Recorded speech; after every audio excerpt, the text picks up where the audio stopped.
starts it sitting pretty while Arkansas is sprinting up a down escalator. Temperature right now 58 degrees. It has been raining heavily. They expect it to lighten up as the evening wears on. Hi everybody, I'm Charlie Snyder and we welcome you to Northwestern Arkansas, and these are an angry bunch of Auburn Tigers you're going to be watching tonight, coming off their 24-10 loss to Florida last week when Damian Craig was sacked 9 times. Simply put, if you can beat Damian Craig, you can beat Auburn, because he is responsible for 78% of their total offense. Joined as usual tonight by Todd Christensen, and with this weather being what it is, it could be a factor tonight. Certainly could with regards to Damian Craig. He is somebody that's a little bit frustrated, as well as his teammates. Offensive coordinator Rodney Allison said this is the saddest team he'd ever been around after the loss to Florida. And Damian Craig did not exactly look that excited coming into this contest this evening. Take a look at that face. He's a little bit depressed and not all that upbeat. Big question for Auburn tonight is the resilience of both the team and Damian Craig tonight against the Razorbacks. We've got a cold front moving through Arkansas tonight. It's been rather chilly around Arkansas these days. Fans and the media no longer seem to think that Ford has a better idea. Well, Danny Ford, you'd have to question some of his motivational tactics as to what he has been saying in the media. First, I don't know how to get our football team ready to play right now, and certainly that does not breed a lot of confidence where the team is concerned. We have to wait and see if our receivers show up to play this week. I'm sure those guys are excited to read about that. And finally, we're not having a whole lot of fun. Well, certainly college football is about fun. Arkansas wants to get back on the winning track this evening against Auburn. It is homecoming here at Arkansas, and it's raining on their parade. The Razorbacks, though, are ready. ESPN2's presentation of college football is brought to you by Packard Bell, the computer the world comes home to. Welcome you back to soggy Fayetteville, and while we have the opportunity, let's introduce you to the third member of our family down on the field, Chris Marlowe. Chris?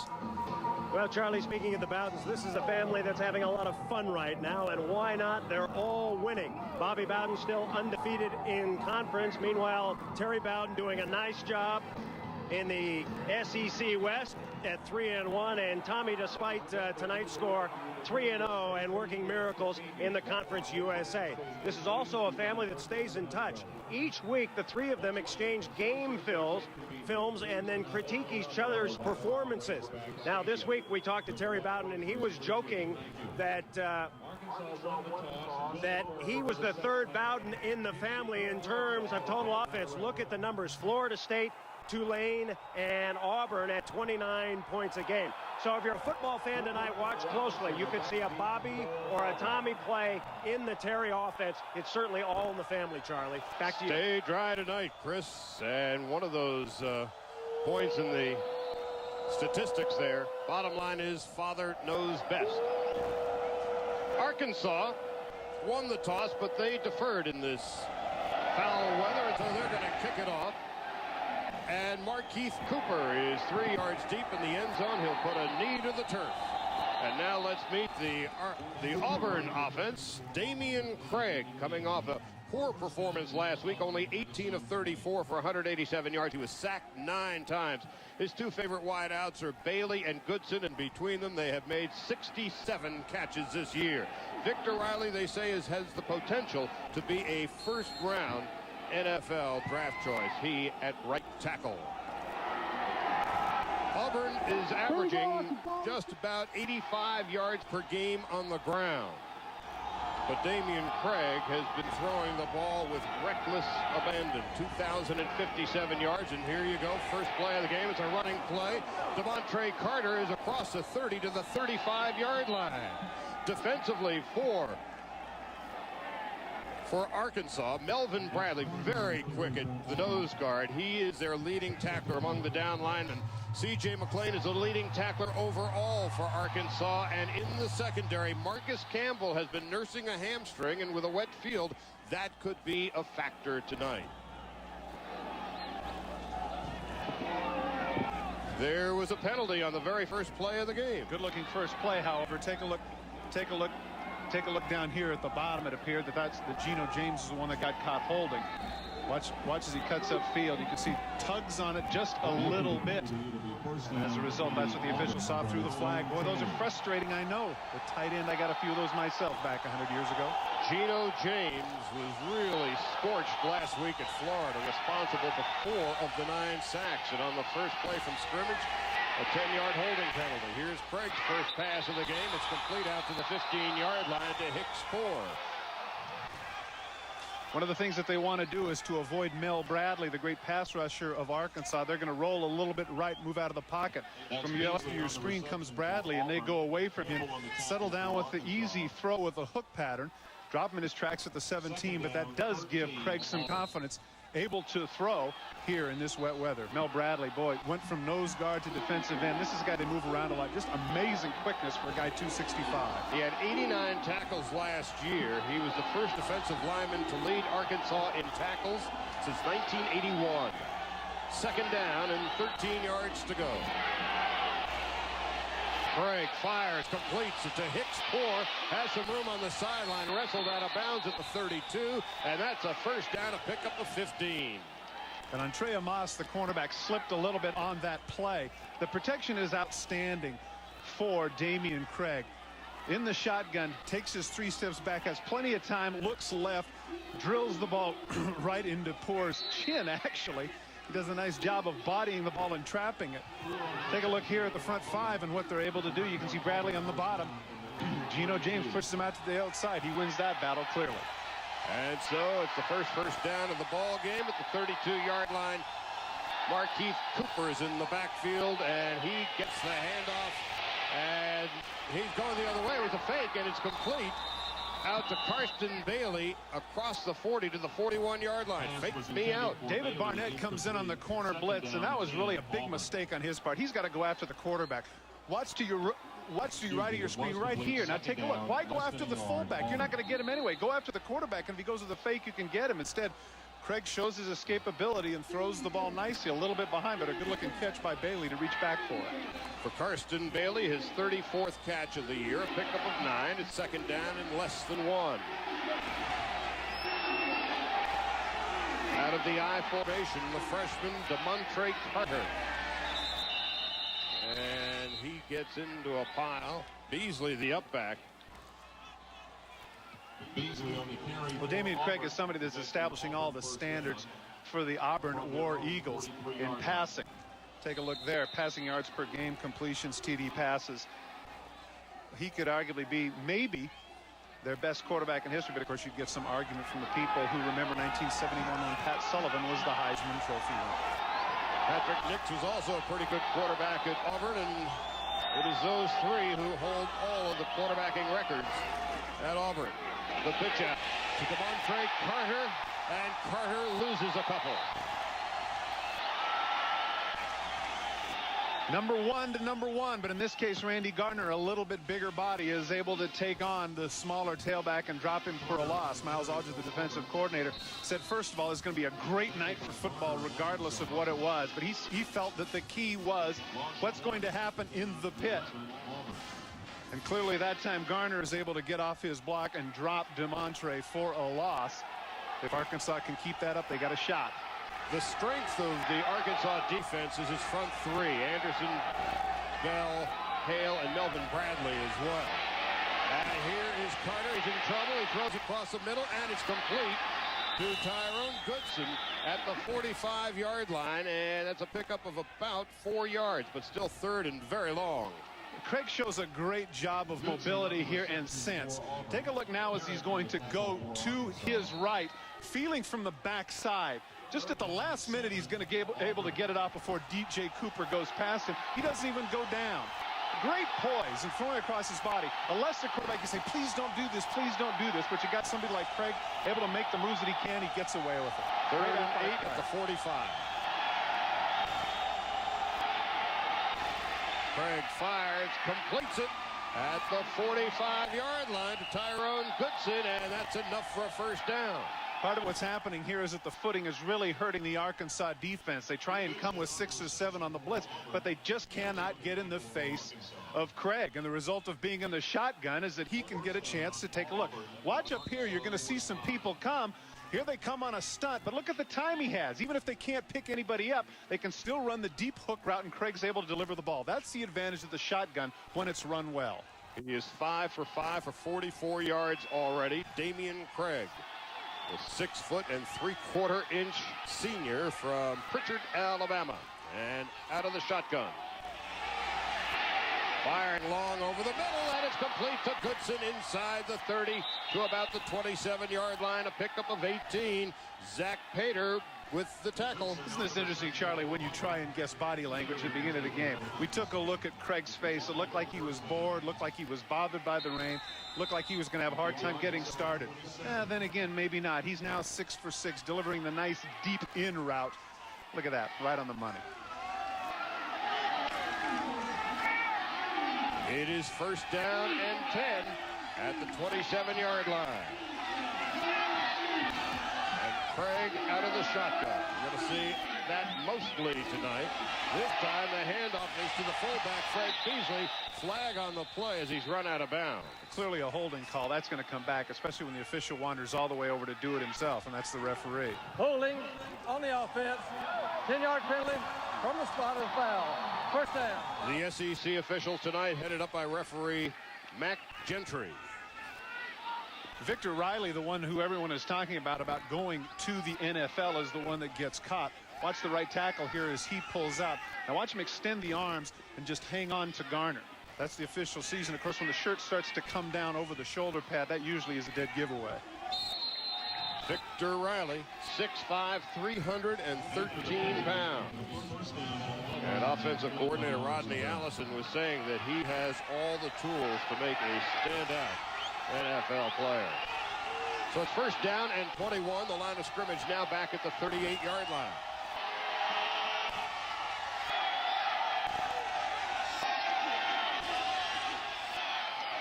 Six for 6 as Karsten Bailey with the catch.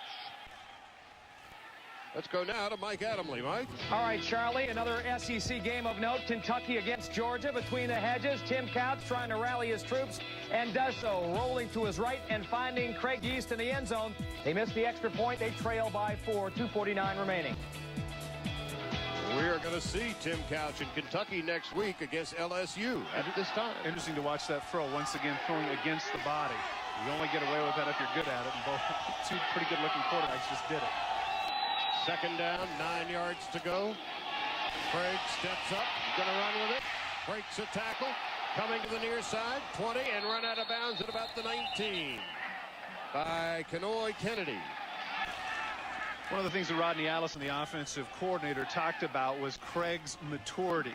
Take a look at the sense that he has in the pocket, knowing when he's got to get out of there. It looks like Bradley might have him, but no. He shakes him off, cuts to the outside, knows where his blockers are, and gets out of bounds. That's the maturity factor that Craig didn't have over the last couple of years that he has now.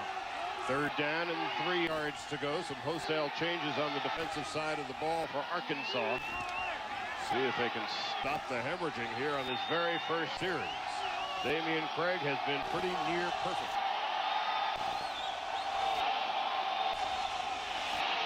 And the pass is complete inside the 15-yard line. The back judge came in and said no. Initially, it appeared that he made the catch from the back, and watch, and when he hits the ground, take a look. He has the ball there. But the problem is can the ground cause it? That's the issue. Did he have possession? The back judge says no, so it's going to be 4th and 3. And so on 4th down, Jared Holmes is on for a field goal try. Holmes on the year is only 3 out of 5. And this will be a 37-yard field goal, hash marked to the left. This would be his longest of the year.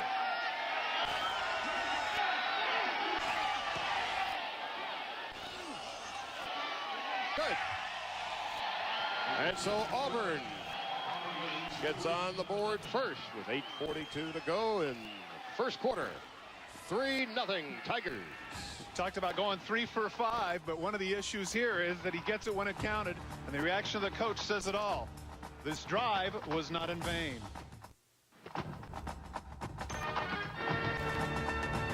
ESPN2's presentation of college football is brought to you by Audi and Class to Drive A4. Get ready for the ride of your life. And by Keystone Light, America's never bitter beer. What did he say? So Auburn on a 12-play, 60-yard drive that took 6 minutes and 18 seconds has the early 3-0 lead, and the kickoff will be a touchback. 68% of his kicks have been this year. Very impressive. Now let's meet the offense of the struggling Arkansas Razorbacks. Quint Sterner, in his last 2 games, has had 3 picks and only 2 touchdowns. Anthony Eubanks stayed in Fayetteville this summer to get into the best shape of his career in the offensive line, anchored by the junior Brandon Burlsworth at 6'3" and 291 pounds. They need to get a running game going. They're averaging just 48.5 yards per game on the ground all year. At this rate, they'll be lucky to get 500 yards on the ground for the season. A handoff straight ahead, Eric Branch, and he gets maybe a couple of yards. Defensively now for Auburn. Jimmy Brumbaugh is the guy you want to watch. He leads with 5 sacks. He leads all down linemen on Auburn with 57 tackles. But the interior linebackers make this defense go. Neal and Spikes, the 2 leading tacklers on the team. And in the secondary, Brad Ware had 2 interceptions last week, had 2 interceptions last year against Arkansas. On 2nd down and 8 at the 22 out of the eye. Branch is the tailback. And here's Branch, and he's got some running room right up the gut. Eric Branch across the 35 to the 37-yard line. That's a pickup of 16 yards. Branch cuts back against the grain. One of the disadvantages we've talked about is with team speed, you're going to go right after, directly to the point of attack. Spikes gets run completely out of the play, and Branch right there, instead of running over the man, if he could cut to the sidelines, he had a chance to go a lot longer, but probably he was so excited to see that gaping hole that you made reference to that, hey, man, I'm just going someplace. 6 feet, 234 pounds. 1st and 10, first down to the ball game for Arkansas, and from the I formation. Branch gets nothing, and he loses 3 on the play. Here's Mike Adamle. Charlie Steiner, perhaps the Georgia Bulldogs, putting the finishing touches on Kentucky here. Robert Edwards up the middle, 44 yards in all. He won't stop until he gets to the end zone. It put the Bulldogs up by 10 late in the game. Guys? Charlie, I remember 2 years ago, Robert Edwards started the season, first 4 games. Do you remember that? Mm-hmm. He started the game like 160 yards a game, was leading the nation rushing and scoring, and hurt his foot. Never quite been the same. It's good to see him run like that. Maybe he's going to get it back. 2nd down and 13 yards to go at the 35-yard line. And from the shotgun, Rod Stinson is brought down behind the line of scrimmage, a loss of 3 more yards on the play. You documented Brumbaugh, and this is a great play because Brumbaugh should not be able to get that from the backside. And one of the reasons why Arkansas has struggled is their inability to block backside or foreside for that matter. As you can see, yards per play and yards per game. Charlie, as you documented, if they only ended up with the 500 yards, that would be the worst that they'd had in their history. And that's something that they're terribly proud about, obviously. 49-year-old Danny Ford has enjoyed far better times than these. On 3rd and 14. Sterner firing. And he completes it very close to the 1st down to Anthony Eubanks. And they're going to probably have to measure this thing. And from here, it looks like he's got it. At a generous spot there. It looked to me like he was a little bit short. Eubanks, of course, the star receiver for Arkansas. He has a chance to break all of the club records and yardage and everything else. Those numbers right there that you're taking a looking at, he had, over the last 2 games, he has really struggled. He's only had 4 catches. Last week against South Carolina, only 2 catches for 9 yards. That's a man that really has to come up big for Arkansas to be successful.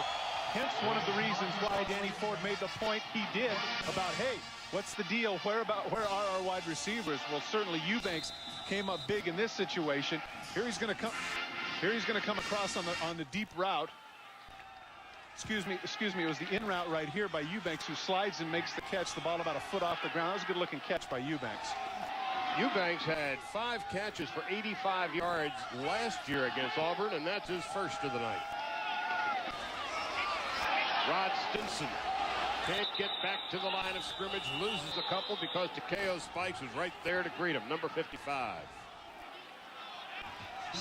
Takeo Spikes is the man there. The Butkus down to the 10 Butkus Award possibilities, leading the team with 75 tackles. Last week against Florida, Florida ran more than they usually do. Of course, Fred Taylor, I believe, had over 30 carries. Spikes had 18 tackles in that contest against the Gators. That was a career high. Second down, 11. And from the eye, Stinson is the tailback. Nathan Norman is standing in front of him. And here is Stinson looking to cut. And he's not going to gain anything. He'll lose a couple of more yards. Ricky Neal, the other half of that Spikes-Neal combination. Neal and Spikes they call Team 105 because Neal wears number 50, Spikes wears 55, and they're the 2 leading tacklers. Oh, I get it. Added right up. Neal's a good-looking. He reminds me a little bit in his physique at 5'11" and 230 of a guy who played pretty good for the Bears, a fellow named Singletary.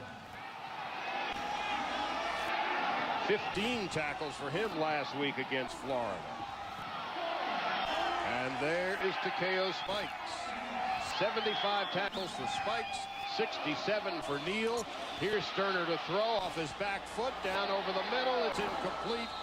The intended receiver was Emmanuel Smith, but he was double covered at the 25-yard line.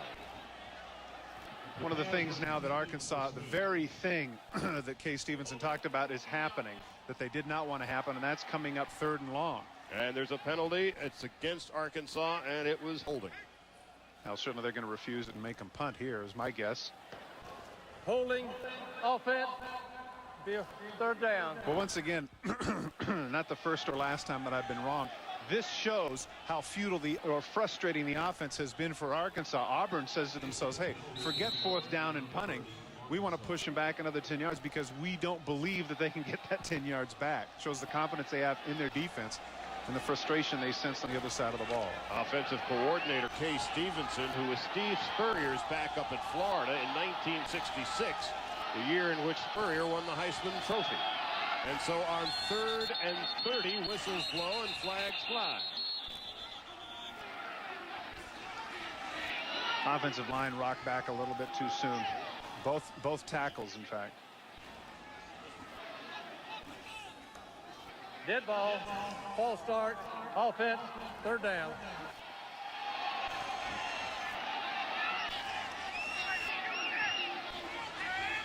And so now it is 3rd down and 35 yards to go.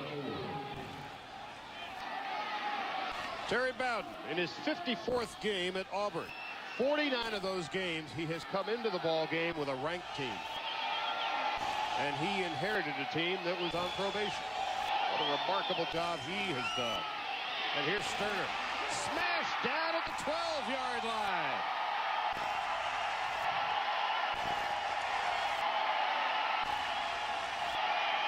Bobby Daffin, an outside linebacker. Marcus Clavel, the right tackle, just can't deal with him right here. Part of the frustration talked about by the offensive people for Arkansas was the inability of their young tackles to protect. In that situation, they just couldn't do it. And Bobby Daffin comes from the outside and absolutely pulverizes Sterner. Sterner had no idea that he was coming. When was the last time you saw a 4th and 46 and it not be a typo? Nice punt. That was some punt by Matt Waite. Fielded by Markeith Cooper, and Cooper is into Arkansas territory at the 49. 51-yard punt, a 16-yard return. My name is Jim, and I am the beer man, and I'm proud to sell this Coors Light. So please do not call me Beard. In the midst of turmoil, the Arkansas players decided to have a meeting without coaches, and according to one newspaper report, it got a little bit ugly. A defensive player got up and said that the offense was playing like something even Cowboys wipe off their boots. An offensive lineman responded, sit down and shut up, or I'm going to rearrange your face. A good way to start off a meeting. Everything was aired out, and apparently the Razorbacks were ready to play. We'll see. Karsten Bailey couldn't hold on to the ball at the 37-yard line. That'll set up a 2nd down and 10 situation. And Auburn's opting to go here with their no huddle, trying to create some problems. Look at the arm, goes right through the arms of C.J. McClain. Bailey just couldn't hold on. At the 49-yard line of the Arkansas Razorbacks, Damian Craig, who lives out of the shotgun with trips to the left this time. Flag on the play. They'll never get the play off as the whistles blow. Part of the problem, as was documented by Chris, is that the dissension on the team is indicative of how frustrating both sides are with one another. Get ball. Ball start. Offense. 5-yard penalty. 2nd down. And that can certainly be a divisive factor because everybody's always talking about that there's no I in team. But when you start talking about, well, we as special teams guys are doing our job, or we as D linemen are doing our job, that's counterproductive. That just isn't good. Well, it's easy to point the finger at one another because Arkansas ranks dead last offensively in the SEC and dead last defensively in the SEC. And they're still 3-3. Meanwhile, here's Auburn, 2nd down and 15.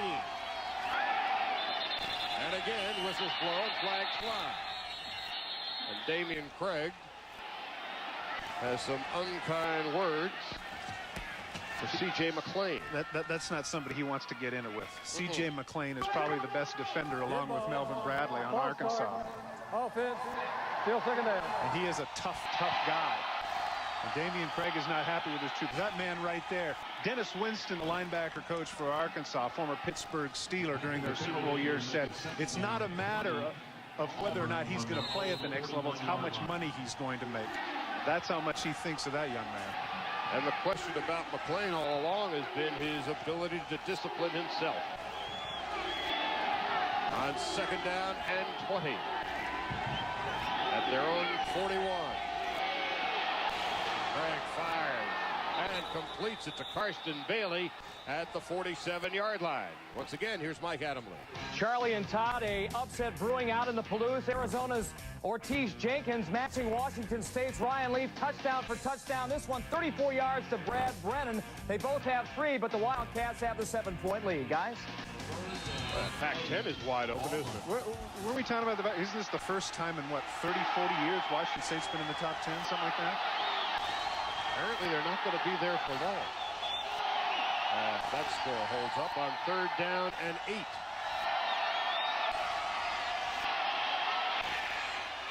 Going long and incomplete. Intended for Tyrone Goodson. Man for man was the free safety, Kenoy Kennedy. Outstanding coverage. The protection is good once again despite the blitz because this is what Auburn wants. Auburn wants him to come with 6 and 7 men because that means he's got single coverage. Not really bothered there at the end. You can see looking downfield, and Kennedy stride for stride with the faster man. Free safety, he's not somebody who is notorious for his man-for-man coverage, but he was step for step with Goodson. Jared Holmes with his 42.1 punting average. There's a flag on the play. Boy, oh boy, Arkansas's got to hope it's against Auburn simply because of the fact that what are you doing? Fair catching the ball, Corey Nichols, on the 5-yard line. Illegal substitution against the receiving team. Uh-oh. Well, Arkansas will be all the way back at its own 5-yard line. Danny Ford's Razorbacks have their backs against the goal line. 3-0 Auburn. And the Razorbacks have 95 yards of real estate in front of them. If leaves and branches are a problem, call 1. On for a weather update, here's Chris Doppler-Marlowe. Well, good news if you're in the stadium. The storm has passed. The rain has stopped. The parka hoods are off, and it's an ideal night for football, especially the sideline reporter. Back to you. I suspect that it is. Of course, this game began in a drenching downpour, and of course that miserable weather out toward Colorado and through the Plains states, moving in this direction.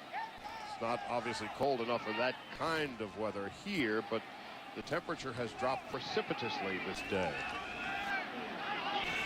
And with all that precipitation, of course. Boy, them's big words. You can explain them to me later. On 1st and 10 at the 5-yard line. Branch and Norman in the I formation. And here's Eric Branch. Branch gains maybe 4 on the play. But this is what they need to do, Charlie. The last couple of first downs, they're either going nowhere or getting negative yardage. I mean, that's actually, I don't want to, I'm really not trying to be funny here when I say that's actually a big play. It affords them an opportunity now to come up and give Case Stevenson a chance to work his magic. And of course, Case Stevenson was brought into the Arkansas football program to put together some kind of a passing attack that had been lacking here. And the handoff, no gain for Rod Stinson to about the 10. It'll be 3rd down and 5. And the difficulty is that Danny Ford has historically been a running coach. So it was not as if Case Stevenson was greeted by the head coach with open arms. No, he wasn't. And certainly when you have the pedigree that Danny Ford had at Clemson, a number of ACC titles, a national championship back in 1981, he's got to say to himself, well, you know what, I've done some pretty good things. But again, I think this is what Florida has done to the SEC. It's forced people to have to go to the air to catch up and try and get instant points. On 3rd down and 4. Handoff. Stinson. Did he make the first down? He had to get to the 15.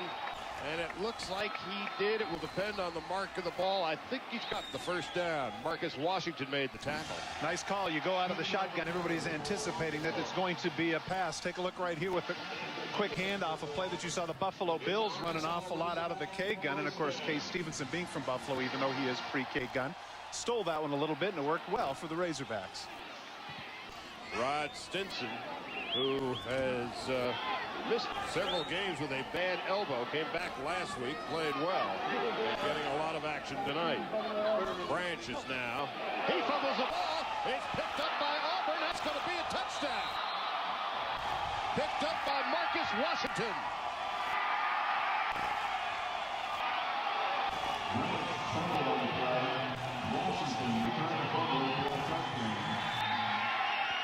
Brumbaugh comes with the big hit right under the chin, and it appeared that he just didn't have a hold of the ball. But give Brumbaugh credit, he separated him from the ball. So Jaron Holmes now for the extra point try. And it's good. So the fumble recovery and the rumble of 13 yards by Marcus Washington has given Auburn the early 10-0 lead, thanks in large part to the hit laid on Branch by Jimmy Brumbaugh. Remember the first play of the game where they got the big yardage cutting back against the grain? Well, they went one too often. Brumbaugh not only comes under the chin, but he's able to get a little bit of the ball with his shoulder pad. And the result is Washington is able to pick up the gift and go in for 6. When he cuts back against the grain, you can see Brumbaugh down here is not fooled. He's not pursuing the play anymore. He stays at home, as they say, waiting for the running back. And there's the hit right there, textbook. Washington picks it up, and now it's a 10-0 game.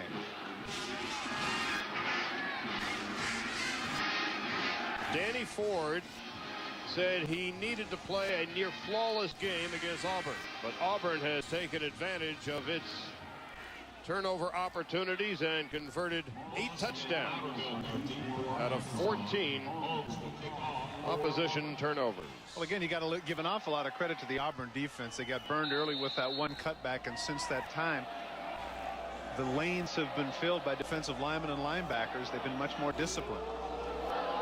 It is better to give than it is to give away. Hubert Loudermilk down at the 20-yard line.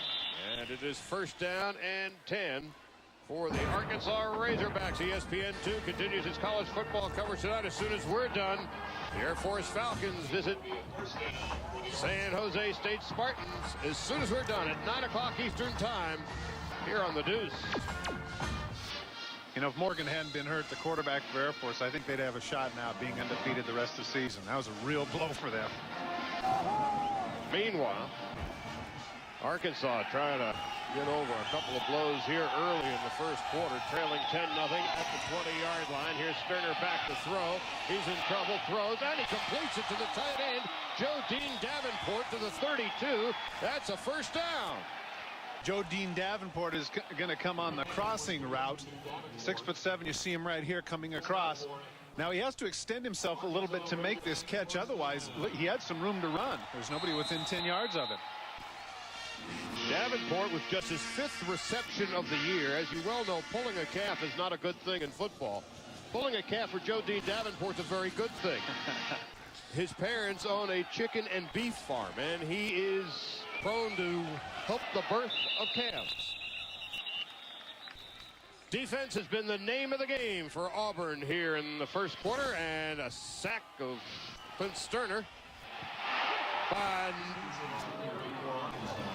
Bobby Daffin, and then the fumble recovery by Marcus Washington. 10-0 Auburn.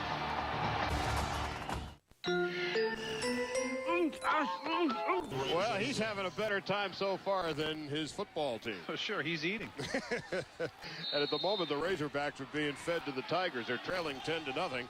Take a look at the first quarter stats. It's been Auburn by roughly a 3-1 margin. On 2nd down and 7 at the 35-yard line. Sterner firing over the middle, and it's complete to Anthony Eubanks. Eubanks into Auburn territory at the 47, a pickup of 18. Covering in the slot is Brad Ware, the free safety, which shows that they don't have a lot of respect for Eubanks. They have man-for-man coverage. They rush 6. This is the man who's already had 200-yard games. Comes with the in route again. Ware just can't stay with him. Good throw. He comes down once again low to get it. Eubanks, who has been struggling in his last 2 games, had just 4 catches. Tonight, he's got 2 already for 32 yards. And here is Stinson. Rod Stinson to the 40-yard line. A pickup of about 8. Here's Mike Adamle. All right, Charlie and Todd, Washington State not about to let their undefeated season go out the tubes without a fight.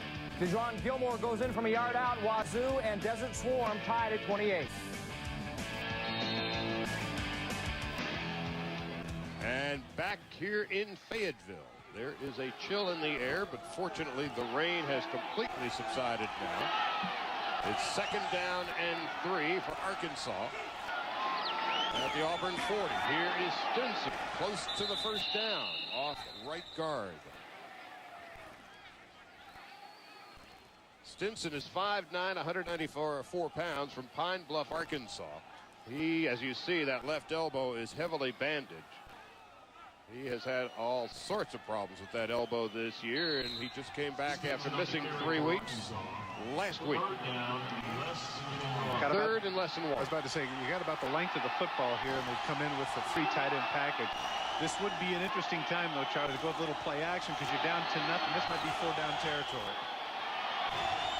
Everybody's bunched up tight on the line of scrimmage with 3 tight ends. Stinson deep. It looks as if he's got it.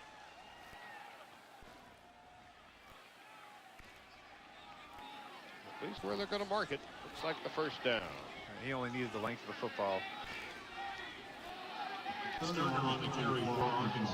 Sterner, the quarterback sneak. First down.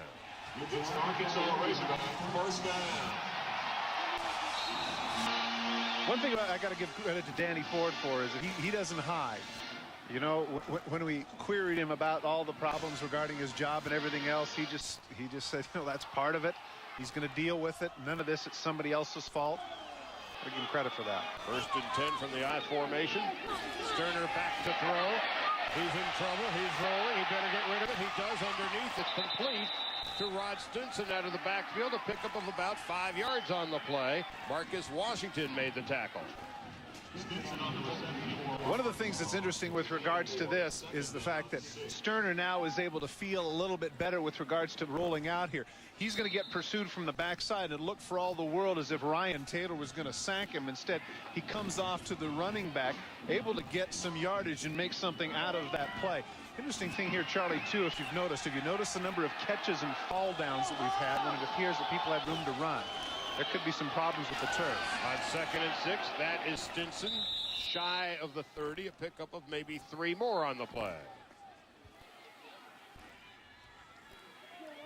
See the turf right here, it's dug up a little bit, and I think that is a contributing factor as to why you haven't seen the cutbacks, or when you've seen the catches, people able to run up the field. If you're just joining us, we had very heavy rain for about 2 hours leading up to the game. About 5 minutes into the first quarter, it started to stop, and it's completely stopped now. On 3rd down and 3 at the 31. Sterner in the shotgun. As time, ball's tipped at the line of scrimmage, incomplete. And Eubanks was wide open on the hook route. On 4th down and 4. Well, Charlie, they're looking at about a 48-yard field goal. And so, as I mentioned before, I thought that this could be 4-down territory, and certainly it is. The wind does not appear to be much of a factor, although a couple hours ago, just as I say that, there's a gust of wind blowing in our direction. So they are going to go for it on 4th down and 3. Stinson is a single setback. And Sterner's in trouble. Sterner is sacked all the way back at the 48-yard line. And a loss of about 16. And where the free safety just decides they're going to come with 7. They have decided that they're going to make Sterner make a play. Watch right here. They're going to come with 7. Coming from the outside, Ware is just a little bit too fast for Sterner. Too bad he couldn't have gotten the ball away, because not only now they turn it around, but great field position for the War Eagles. ESPN2's presentation of college football is brought to you by Honda. Vehicles designed to help simplify your life. And by Prestone Antifreeze. Protect your car in the Prestone zone. 1st and 10 for the Auburn Tigers at their own 46-yard line after the 17-yard sack on 4th down. The Tigers with the 10-0 lead and excellent field position. DeMontre Carter in the I formation, the tailback, and here's a long pass down over the middle intended for Tyrone Goodson, but it was overthrown at the 15. You're looking at Brad Ware, the safety who made the sack. Take a look at the free safety back here. The tight end is going to come up here, and he's going to draw the free safety, and that's going to enable the post and take away the defense in the middle of the field. They got exactly what they wanted. Watch the free safety jump the tight end, and there he is wide open. But for one of the few times this evening, Craig could not deliver it on the money. Overthrew him by a healthy 5 yards. 2nd down and 10.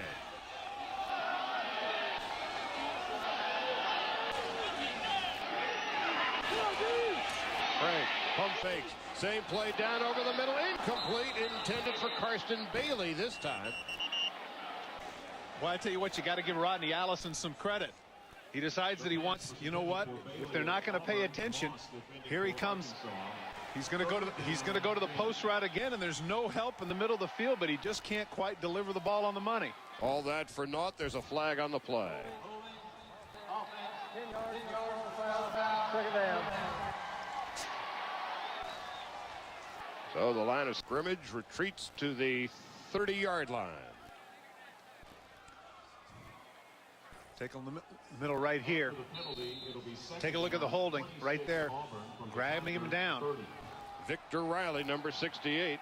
That's the 2nd time that's happened, and he's the one that you had documented, Charlie. Everybody's talking about his potential first-round material. He's having his struggles. The question about Riley has been his self-discipline on the line. And that time, it hurt him. 2nd down and 26. And again, Damian Craig throwing long. Downfield, incomplete, intended for Tyrone Goodson. Knocked away at the last instant by Jeremiah Harper and Zach Pater. They love this post route. We're going to get it one time or another. He just lets it go. But right there with him, stride for stride, is number 32, Jeremiah Harper, and he's able to deflect the ball away. This time they had the coverage, and they had somebody in center field. Harper, a true freshman, 5'10", 177 pounds. So the last 3 pass plays by Damian Craig have been bombs. 3rd and 26. This time a handoff. Cooper is run out of bounds at the 40-yard line by Antrea Moss. Well short of the 1st down, however. Good looking run by a young man who is listed at 5'6", and about 152 pounds. You see the smile on his face. He goes, well, I'm just happy to be here. He's somebody that can come out of the backfield, do some good things. In fact, in talking with Coach Bowden, he was hoping that this young man would be Auburn's version of Warwick Dunn. And so on fourth down, Jared Holmes and his 41-yard punting average. That's a high beauty. That will be fielded at the 16-yard line by Jeremy Flowers. And he goes nowhere. 10-0 Auburn. 10:19 left in the first half. Didn't this training start at 6? Yeah, where is he? This is ridiculous. I'm not going to sit here and take this. Arkansas on its homecoming. A turnover just killed him. Hit by Jimmy Brumbaugh, picked up by Marcus Washington, a 13-yard touchdown, the only touch of the night. And Auburn has a 10-0 lead, and this is Rod Stinson. Stinson across the 20. He picks up maybe a yard or two. Well, certainly Arkansas has been a little more effective in the running game this evening, trying to shake things up, and I think Stinson's the man to do it. Branch at 6'2", 234 is a powerful back between the tackles, but they need somebody that can get outside, and I think that's Stinson's forte. Pick up about 3 on the play. Let's call it second down and 7 yards to go. The line of scrimmage just across the 20. Arkansas has had all sorts of problems running the ball this year, averaging just 48.5 yards per game, ranking 111th in the country out of 112 Division I teams. Here's Sterner firing. Incomplete, intended for Al Herringer. Had the ball in his hands, couldn't hang on. Tough catch coming across on the crossing route. Actually a pretty good throw. Watch at the end of the play. Hits him in the hands right there. Bobbled up, just can't quite hang on. I would guess, Charlie, that this is a night when it's particularly wet. This would be a night for the tackified gloves, simply because of the fact the ball's going to be a little bit, and so your hands, because as a tight end, you got to put your hands down on the grass. So that's not making any excuses for Herringer. But I think there's a situation where maybe he should consider the tackifieds. On 3rd and 7, incomplete, and Rod Stinson has nothing to show for his effort but a black eye. Well, there's a situation where that wasn't going to get the first down regardless. I think that there's a situation where he just wanted to get rid of the ball and not get sacked. Boy, he paid for it. He got whacked. And so on 4th down, Matt Waite checks into the lineup for Arkansas.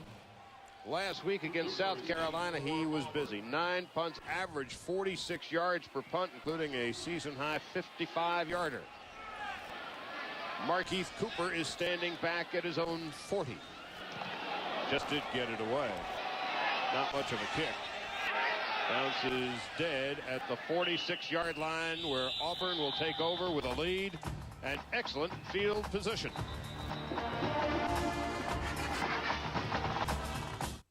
This simple. In Arkansas, and ESPN continues its college football coverage tonight at 7 Eastern, when the 3rd-ranked Florida State Seminoles try to stay unblemished and keep their national title hopes alive when they meet the Virginia Cavaliers in an ACC showdown. That's over at ESPN. The game is now underway, and here on the Deuce, it's 1st and 10 for the Auburn Tigers at their own 46-yard line. DeMontre Carter in the I formation. And now Craig is calling an automatic.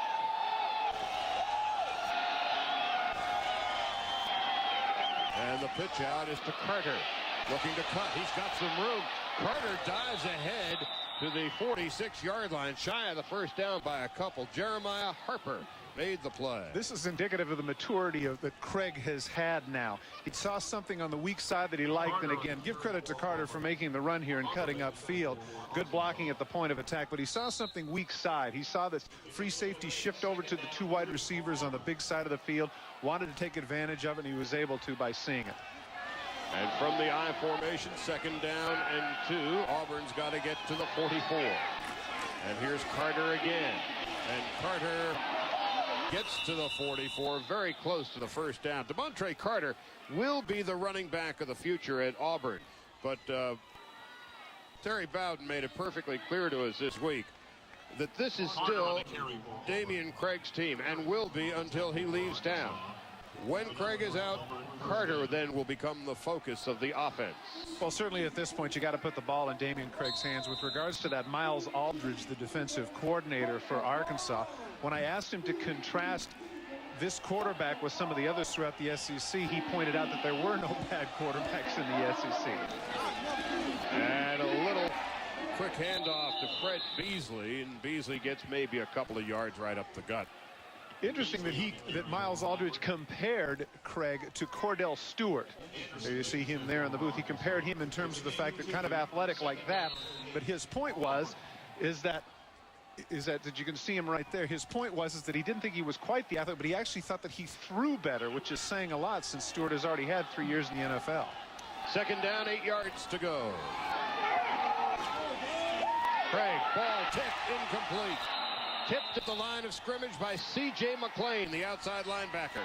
And C.J. McClain is somebody who's a double-digit tackle guy that they're trying to get now into a pass rush mode. They're playing him a la LT, trying to get him on the weak side, trying to get him inside. Back tries to cut him, fails. McClain gets up. He actually was going for the pick, and it almost stuck in his shoulder pad. Good effort on the part of number 43. So it is third down and 8 yards to go. What's impressive about that lead in tackles, Charlie, he's missed 2 full games. Just made his first start of the year last week. Here's Craig, ball tipped again. I think it was McClain again. I was going to say that. Boy, oh boy. Watch the quickness coming off the ball and watch the athletic ability. Makes one move, makes another. Riley certainly has his hands full. Charlie, that's certainly, I would have to say, that's the reason right there that Riley already has the 2 holding calls. If it wasn't McClain, it was Ryan Hale who got the tip. Well, you're right, it was. And so it is now 4th down. And here is Jared Holmes punting it away. It's a high punt. That is fair caught by Jeremy Flowers. ESPN's college football coverage continues this Thursday night at 7:30 Eastern with the weekend kickoff show sponsored by Coors Light. And then this should be a dandy. Number 4, North Carolina, saw them last week. Try to remain unbeaten when they battle the Yellow Jackets. Tune into ESPN for all the action. I found it interesting in that game, North Carolina State, that you documented so well. I think at the end of the game, half of the plays that North Carolina State had were either negative or they didn't get anything. You see C.J. McClain. Hey, man, I gave you a credit for an extra batted down pass, but you are playing, partner. And playing very well tonight. Rod Stinson is the deep back in the I formation. And Sterner's going to throw. He's in a world of trouble. He gets out of it. Sterner brought down at the 15-yard line. You know, when all was said and done, he gained nothing. Well, I thought it was interesting that once he cut upfield, he got out of his element a little bit, and Rob Pate would have none of it. Take a look at the move he's going to try to put on Pate. He has some escapability here as he cuts back to the left, avoids Brumbaugh, and now he cuts. Watch the little move here. Here it comes. Oh, yeah. Nah, I don't think I'm buying that move. Down you go. He covered a lot of real estate and showed nothing for it. When all was said and done, it's now 2nd down and 10 at the 15-yard line. This time from the shotgun. Sterner with time, firing sideways. Oh, is it picked off? Yes, it is. By Larry Kasher. Last week, Kasher had an interception in his hands, and he dropped it, and that turned out to be the turning point in the loss to Florida. This week, Kasher holds on. This is a long, long way across the field to throw this particular route, which is a short route. It gives Kasher plenty of time, you can see, to come up and make the catch. And that's a good-looking catch right there as he stumbles, gets his hands underneath it. Good call by the official. His first career pick as Larry Kasher is a true freshman from Pritchard, Alabama. And that is the 2nd Arkansas turnover. Out of the I formation, Devontre Carter is the deep back. And he's got it, and he's got some room. And quickly the hole is sealed shut. A gain of maybe 2 on the play. Good-looking open field tackle there by Corey Nichols, the strong safety. Dropping him right there at the 15. You're right, he did have some room to run. Corey Nichols, the junior from Little Rock. Carter on the carry for Auburn. Nichols on the tackle for Arkansas. So it is 2nd down and 8 yards to go. You know, we talked about that team meeting earlier, and it's counterproductive to point fingers. But at this point, you'd have to say Arkansas's defense, Charlie, is really playing a pretty decent game. It's the offense that keeps putting them in a hole. And Sterner is seeking help from above. We all are. Down to the 10-yard line. Rusty Williams with his first carry of the night. Nichols again in on the play. So it'll be 3rd down and about 5 yards to go. The line of scrimmage is the 11. They've got to get down to the Arkansas 6. Big for the Razorbacks here, Charlie, to force a field goal. That would be a moral victory on 3rd down and 4. Craig in trouble. Craig throwing off his back foot, wisely throws it out of bounds. The closest receiver was Tyrone Dillard. Now let's go to Mike Adamle. All right, Charlie and Todd, it took Florida State just 24 seconds to score in their ACC nemesis, Virginia. Travis Minor, a true freshman, USA Today Player of the Year in 1996. 87 yards, he sprints away from everybody. Seminoles take the early 7-0 lead. Guys? But I was going to say his speed isn't minor. Whoa! George Welsh must be very happy. And now here's a field goal try at 27 yards by Jarrett Holmes. All things being equal, Arkansas must be pleased with the defensive stand, giving up but 3, 13-0. Well, Danny Ford, take a look at his reaction here. A little bit of body English. Well, okay, we gave up the field goal, but I like the way my defense is playing. Like I've been telling you time and again, the AT&T One Rate plan. So the weather is now behind us here in the valley of Fayetteville. And turnovers are just killing Arkansas. Can't afford to give away 10 points, especially when your offense is struggling as mightily as they have been.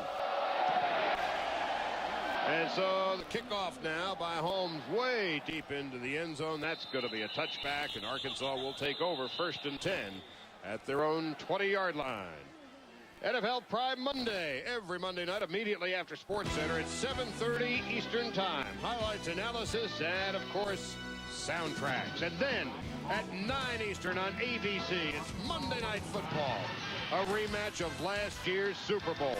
The Patriots host the Packers. Big times in New England this Monday night on ABC's Monday Night Football. 1st and 10 for the Arkansas Razorbacks at their own 20-yard line. Rod Stinson gains maybe a yard on the play. Ricky Neal came up, the inside linebacker we told you on earlier in the game, along with Jimmy Brumbaugh making the play. Really helps when you have 2 inside backers like that can pursue and make tackles and go from sideline to sideline. That enables other people to loosen up and fill their gaps and do the things they need to when you know that you've got 2 guys that are great tacklers like that. Jimmy Brumbaugh, whose big tackle that caused a fumble of Eric Branch and led to the touchdown by Marcus Washington. Good looking game against Florida last week, too. You see right there. 2nd and 9. Sterner firing over the middle, incomplete, intended for Rod Stinson. And once again, Stinson really pays the price.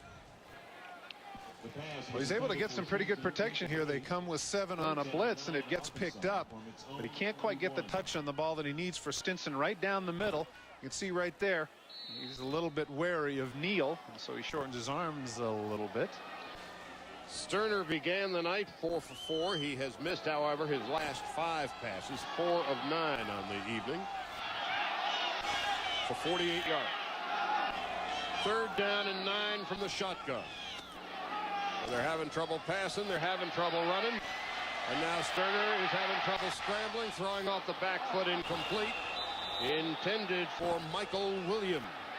And so it will be 4th down. Well, in fairness to Sterner, one of the things that the receivers have to do when it breaks down like that is come back to the ball. Give him an opportunity to get open. Instead, 3 receivers just ran in the direction of the corner route, and that enabled some people to cover them. You see the conversation here. Take a look down here now. Watch the receivers. Do they come back to the ball? Or are they going to help their quarterback?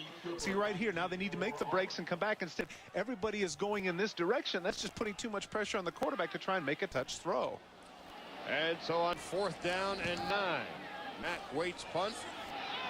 Floating at the 41-yard line where the fair catch is made by Markeith Cooper. A 38-yard punt, and Auburn will take over with a 13-point cushion. 1st and 10 at their own 42. First down for the Tigers.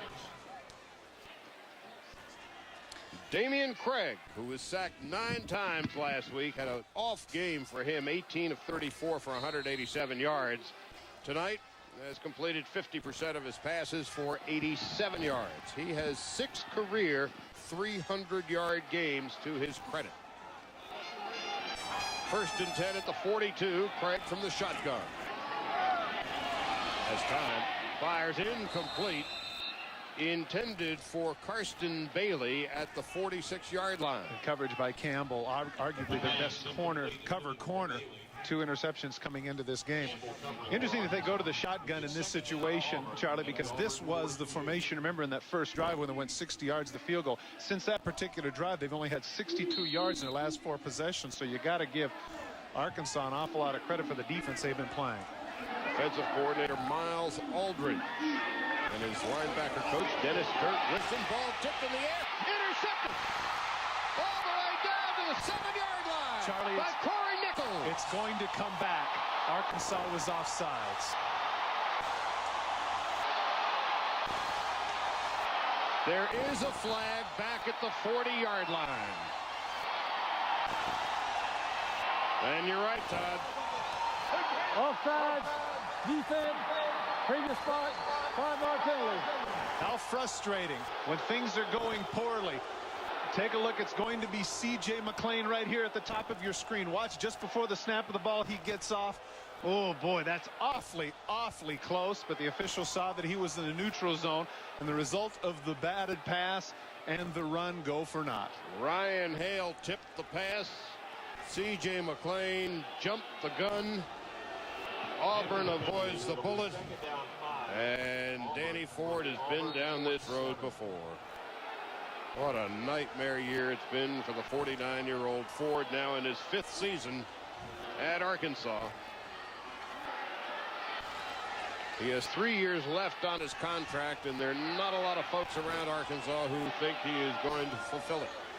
2nd and 5. And again, Craig gets rid of it just in the nick of time. The intended receiver was Tyrone Goodson. Man for man with him was Kenoy Kennedy. I think there was some miscommunication. I think that some offensive linemen thought it must have been a screen because McClain comes out completely untouched.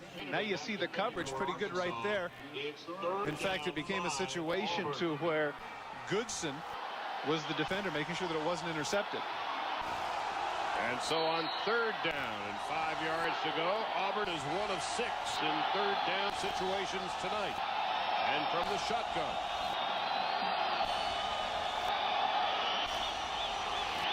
Craig firing near side, complete. Karsten Bailey has got it, and he's going to get the 1st down. They're going to mark the forward progress to the 46-yard line. And there is a flag on the play at the line of scrimmage, but I think it may be against Arkansas. Holding on the offense. 10-yard penalty. Replay the down. 3rd down. Foul from the spot of the foul.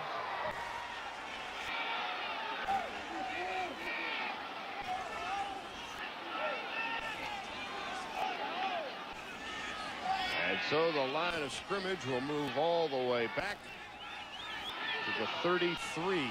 Take a look right here. Once again, Victor Riley. You see the 2 people inside. He comes down. Now watch his hands. Look at the jersey come out, and that's what the official sees. Now watch, the yellow flag is going to follow right in his direction. That's the 3rd holding penalty for Riley, who's not having a life of Riley kind of night. 3rd down and 19 yards to go. Robinson and Goodson flank to the bottom of your screen. Karsten Bailey at the top. Craig back to throw. Craig is running, throwing on the run, wide open. Caught by Clifton Robinson. And Robinson finally brought a fumble the ball. Arkansas gets it.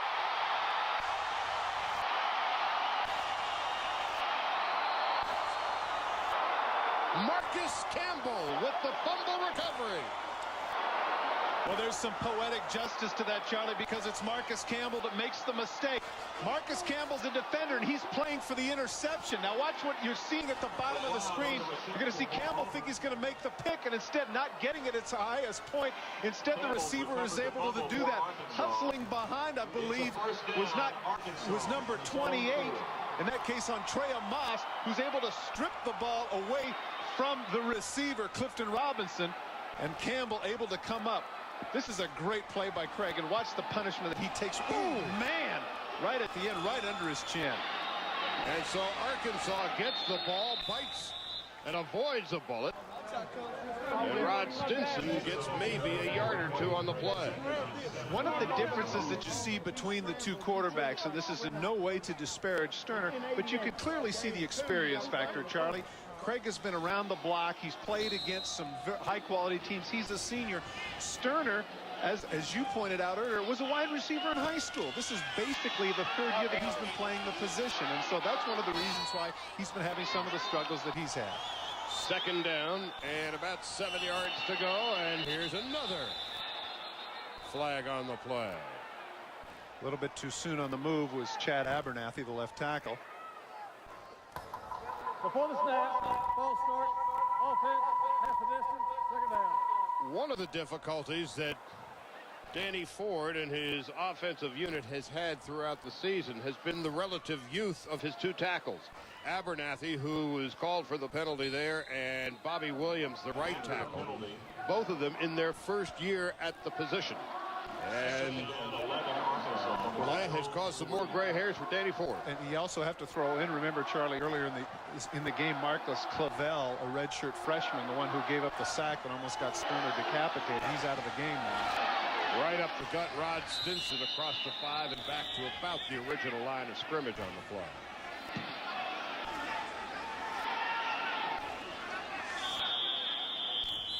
Danny Ford, I think, has been under the gun in Arkansas, and his team is trailing by 13.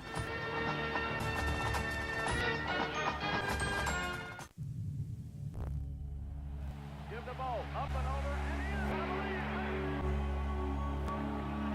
Howard wants to throw. Howard fired. Pass is intercepted at the 40. On the shotgun, Patrick Nick. Alabama bringing everybody. Nixon's going to float one for Sanders. Sanders. Oh, he caught it at the 2, and he dived in. Touchdown, Auburn. Touchdown, Auburn. That procedure penalty by the offensive tackle, Chad Abernathy, Todd, was more than just a question of real estate. Well, it really was, because the penalty, of course, stops the clock, and Arkansas wants the clock running here.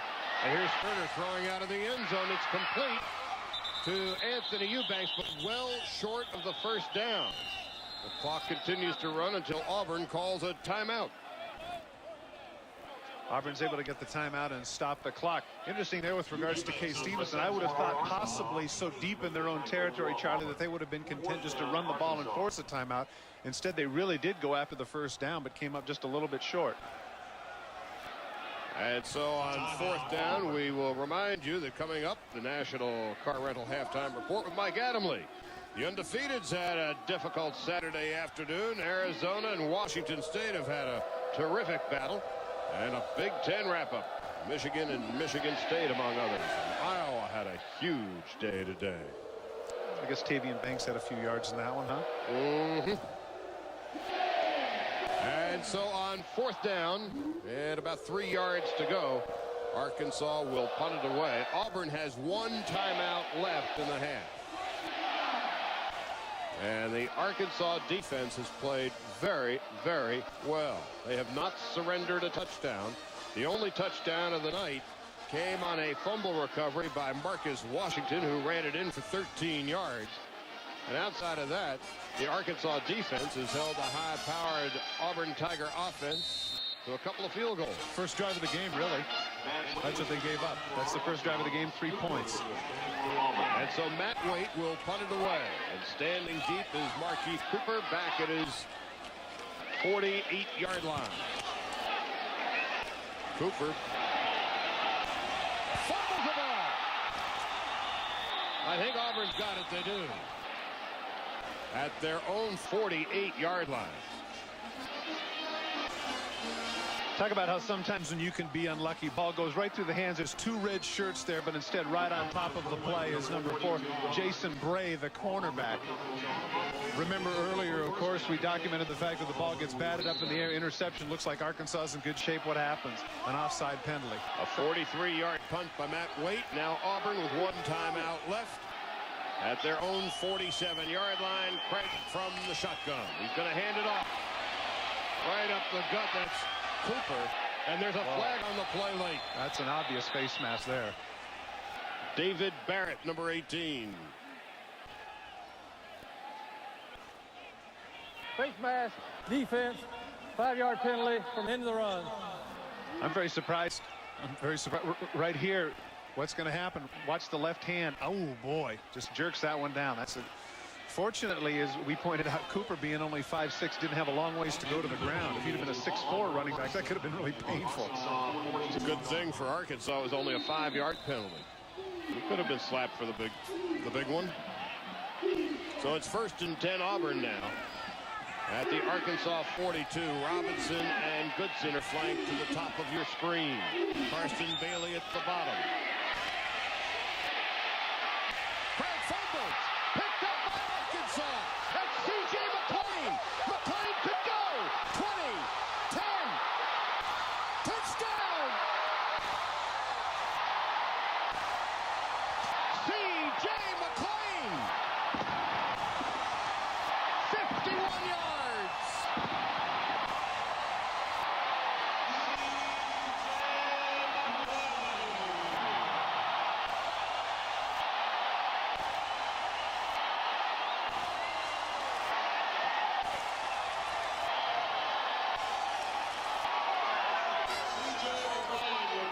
What an incredibly athletic play by C.J. McClain.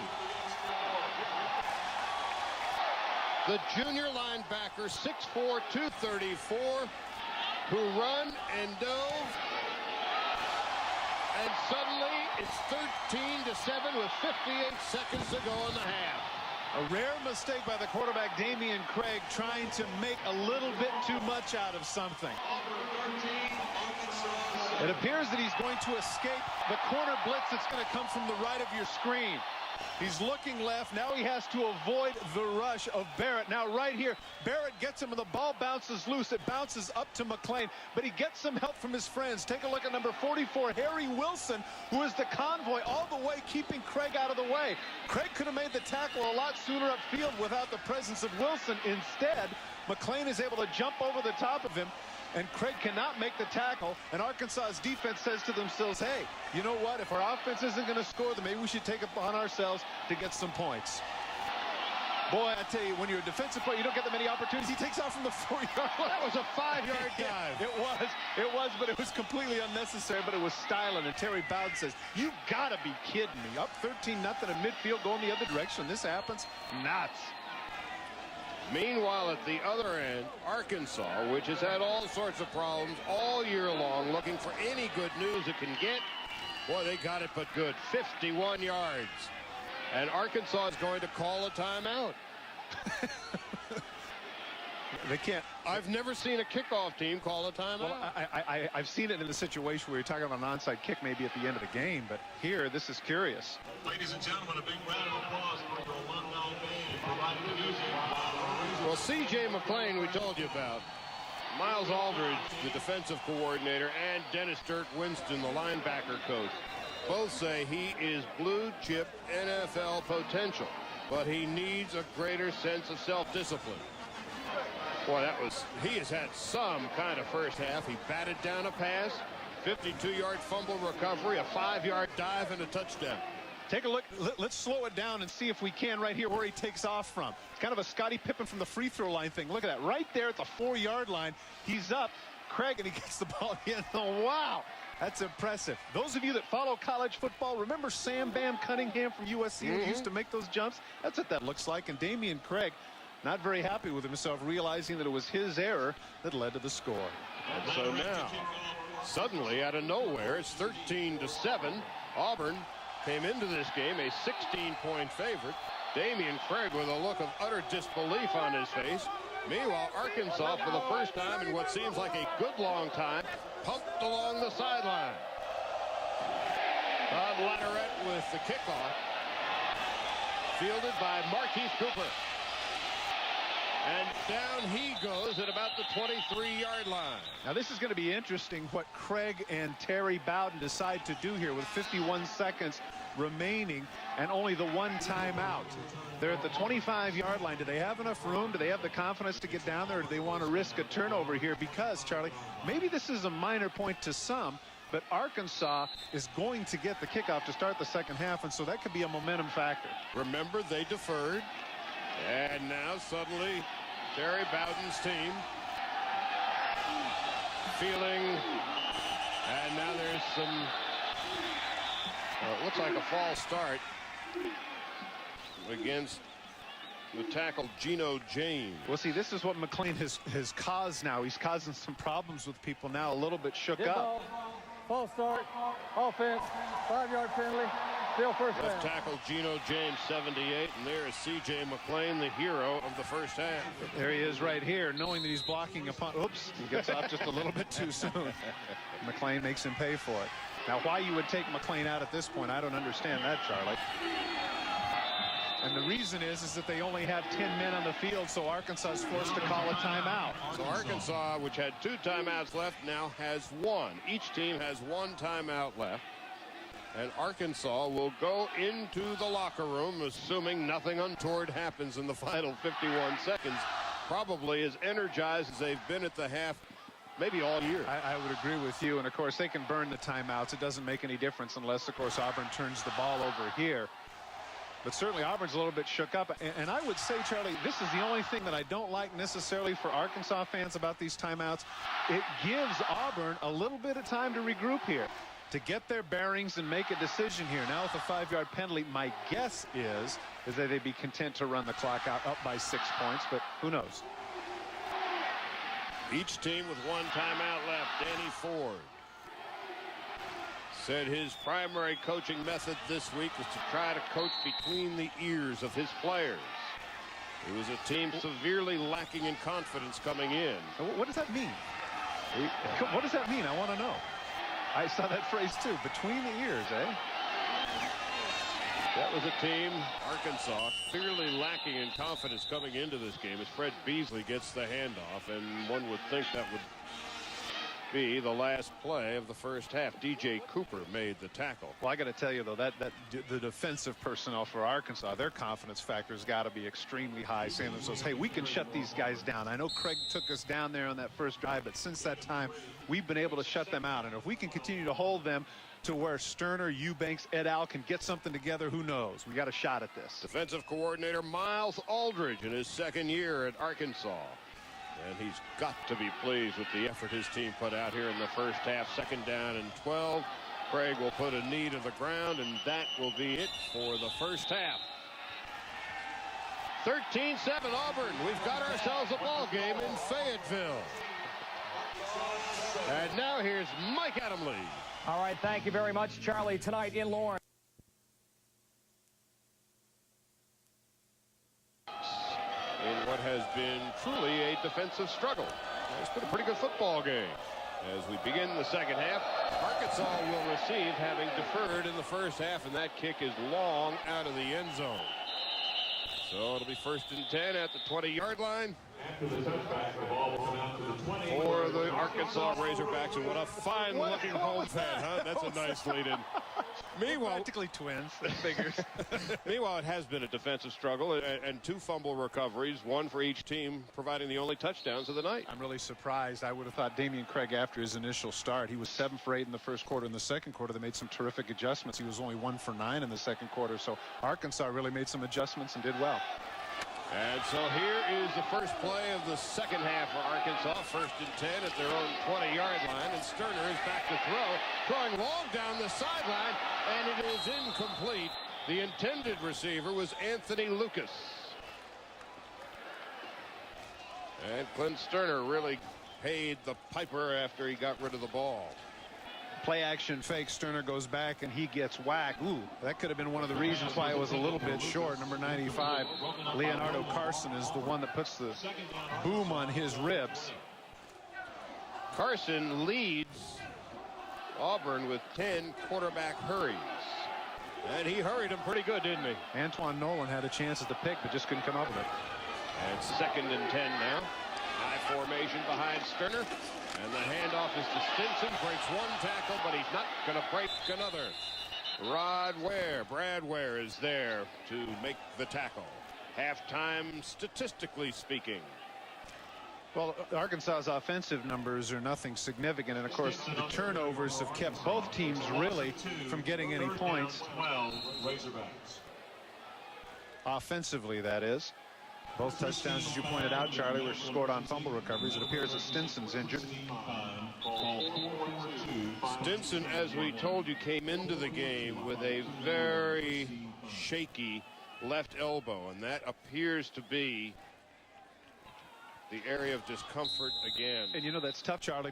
It's tough, Charlie, because of the fact that, you know, as a running back, you know you're going to get hit on that elbow. It's not like suddenly the game's going to come and nobody's going to bump it. You know, you're always getting down, blocking, catching the ball, falling on your elbows. That's tough. And so Eric Branch is now in the backfield as Sterner is shooting from the shotgun. And he's in a world of trouble. Rolling, throwing, out of bounds wisely. 4th down and long. Let's go downstairs to Chris Marlowe. Chris?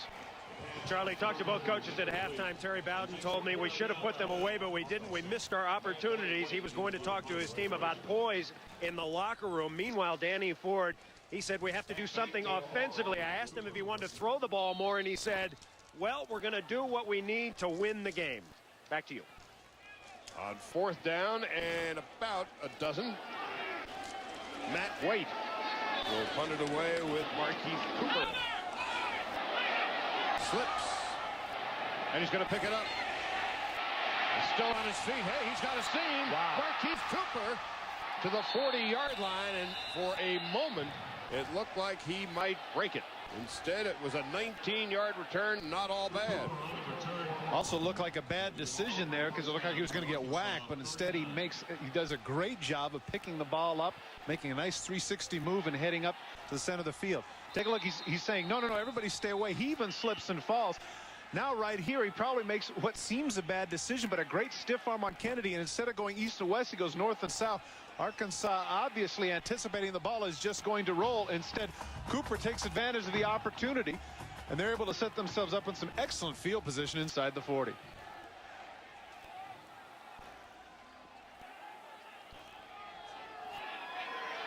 So Auburn with the 6-point lead, and they've got the ball 1st and 10 at their own 39 when we come back.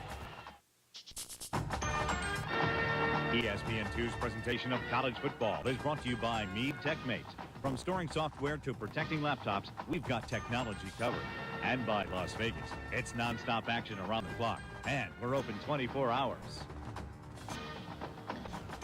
Danny Ford had some problems with what just occurred. He's claiming that Cooper went with the fair catch signal. He says that he should have had no business. Now watch what he does with his arms right there. He's going no with the 2 arms, but that could easily be construed as a fair catch. Instead, the official let it go, and the result is great field position for the War Eagles. Carter around left end, and Devontae Carter picks up almost 10 on the play. Andrea Moss made the tackle. This is the 4th time Auburn has started to drive in Arkansas territory tonight, and they really haven't had much to show for it. Only touchdown of the game coming on a fumble recovery for a touchdown, as was the case for Arkansas. Their only touchdown of the night, a fumble recovery. There's 51 yards by C.J. McClain, and he has been the only offense for Arkansas this evening. Well, at the risk of being repetitive, everything has been tilting the field for Auburn, but the Arkansas defense able to hang in. Auburn's average starting point for drives, the 45-yard line. And here's the pitch from Craig. He's down. Tyrone Goodson is down at about the 20-yard line. Arkansas, on the other hand, they've started their drives on the average at their own 14. That's what I'd call a big difference. End zone. Take a look. Take a look at the knee that drops to make sure of the catch. There it is right there. The right knee drops down, hits the grass. That's the official sees. So instead of coming up with a first down farther inside the 20, it's 2nd and 3. And the line of scrimmage is the 22-yard line. As they line up in the I formation, DeMontre Carter is the deep back. 2nd down, 3 yards to go. Everybody bunched up tight on the line of scrimmage. Carter has a first down into about the 15 where Melvin Bradley made the tackle. Now let's go downstairs to Chris Marlowe. All right, Charlie, running back Rod Stinson has a strained left shoulder. I was over there. He couldn't lift his arm above his shoulder. The trainer, Dean Weber, told me they're evaluating, but he will be back in there. He certainly appeared to be in a good deal of discomfort when he came out. Now, the people that are evaluating are never the ones that have to take the hits. Yeah. It's just a little bruise. Yeah, you're fine. No pain. Carter again in the I formation on 1st and 10 at the 17-yard line. This time the up back Fred Beasley. Beasley inside the 15 to about the 14-yard line. Jeremy Flowers, a strong safety, made the tackle. One of the first carries, if I'm not mistaken, first or second carry for Beasley on kind of a crossbuck, something that Arkansas hadn't seen. Interesting opportunity for Rodney Allison, the offensive coordinator for Auburn, here inside the red zone to see if they can get a big jump here and get 7 points early on. 2nd down, 8 yards to go at the 14-yard line. Pennington is now the deep back in the I formation.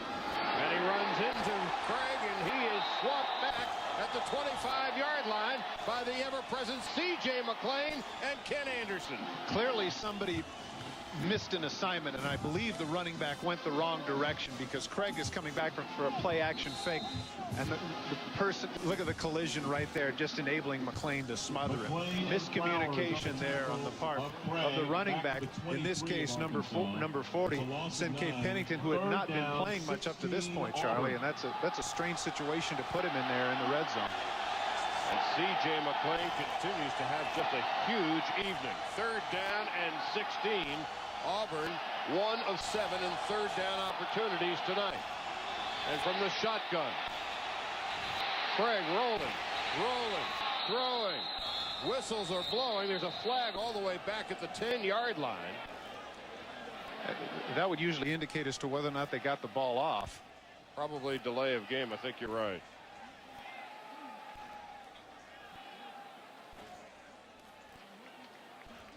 Jeremy Flowers, a strong safety for Arkansas, says against the other guys. Delay, offense, 5-yard penalty, 3rd down. Interesting there on that play, after all the great pass rushes that C.J. McClain had, they had him back in coverage. I would think that there was a guy a la LT that should be rushing every down. That's the 8th penalty of the night against Auburn. C.J. McClain, who leads Arkansas in tackles, and he has played in just 4 games. He was suspended for 2 of them. From the shotgun on 3rd down and 21.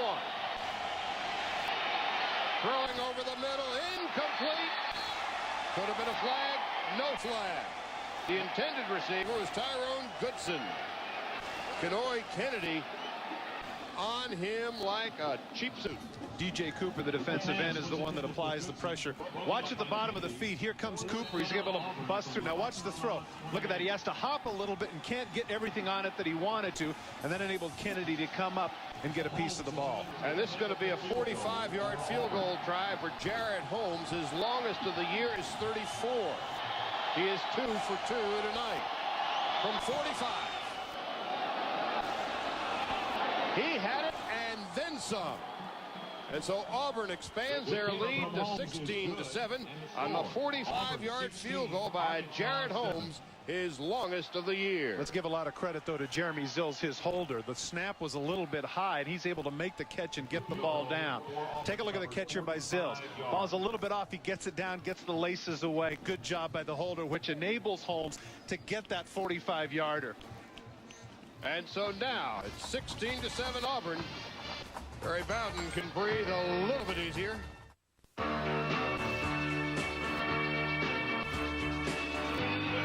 Everybody likes trucks. if you're going to do something with a career, why not do something you really like? We have over 300,000 options on these trucks. And they got the strobe light effect working over that Go Hogs thing there. And I hope we're enjoying our football game back in there. This is Andrea Moss. And Moss has some running room. Oh, what a fine move by Moss across the 30 and brought down at the 34-yard line. Andrea Moss. Now let's go downstairs to Chris Marlowe. All right, Charlie Steiner, here's a man the Hogs could use. All-conference running back Madre Hill out for the year with a knee. How is the knee, and will you come back this year? We really don't know right now. The doctors are telling me that if I was to rush my knee back, that I might be able to tear it again. So basically, we just want to be smart and do things right because I'm coming back as expected, and I'm have all my speed back. So basically, we're just going to take our time and do things right. How frustrating is it to sit out the entire year? It's very frustrating because I know that I was one of the key players on offense and we're struggling right now. So I just try to help my teammates in the best way I can. All right, Madre Hill, hope to see you back soon. All right, thank you. Back to Charlie. Madre Hill, who missed all of the 1996 season and so far all of 97 with a torn ACL, and Chris Chakuma, who was going to be the first-string running back out of the tailback slot. He is gone for the year with a bad back.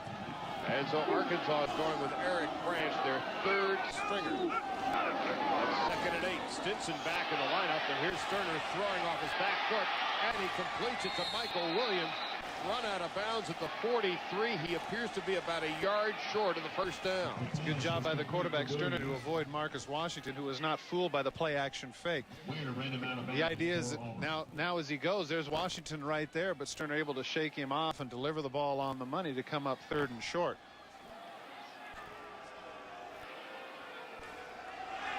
And you can see Washington just can't quite get to him, and Sterner does a good job of shifting the ball from his non-throwing hand to his throwing hand to deliver the ball right on the money to Michael Williams. Madre Hill, Charlie, the all-time leading rusher for a season 2 years ago, over 1,300 yards for Arkansas. That certainly was a gap. 3rd down and 1. Quarterback sneak should be good for the first down. Sterner on the carry for Arkansas. Got to get to the 44. They're going to mark it across the 45-yard line. 1st and 10 for Arkansas. Clint Sterner, he's a sophomore from Baytown, Texas. In his junior year in high school, he was a wide receiver. Played some quarterback in his senior year, and when he arrived at Arkansas, he was their quarterback. But he has struggled in his last 2 games, completing just 42% of his passes, and tonight he's under 50%. End around, fooling nobody. Charles Dorsey was there for the big loss. Actually, Charlie, it fooled everybody but Charles Dorsey. Take a look as he comes in. Now watch the white shirts on this side. If Dorsey doesn't make this play, look at the grass. He's got a shot. But Dorsey, when he saw the direction of the play, was not fooled, and he was right on top of it. Dorsey, 6'2", 287. He is a junior, and that is a nose guard physique, isn't it? 6'2", 287 pounds. It's certainly got to be frustrating for Arkansas because they had things going their way. Now they come up 2nd and almost 20. And Sterner back to throw. A lot of time. Now he's flushed out of the pocket. Now he's going to run with it. Sterner steps out of bounds at his own 38-yard line. Now, Mike Adamle. All right, Charlie and Todd, #1 Nebraska trying to avoid what Penn State did a week ago against Minnesota, and that's looked unimpressive. 16 for the Razorbacks. You know, when you mentioned it early, and we weren't trying to be funny, but we saw 291 yards rushing by Arkansas the entire year up to this point. We were talking about the fact that in some cases for Nebraska, that could be a good half, and there it was. Amazing. 3rd down, 16 yards to go. Sterner rolling right. Rolling, throwing off the back foot. Complete! Anthony Eubanks inside the 30-yard line. A pickup of 32.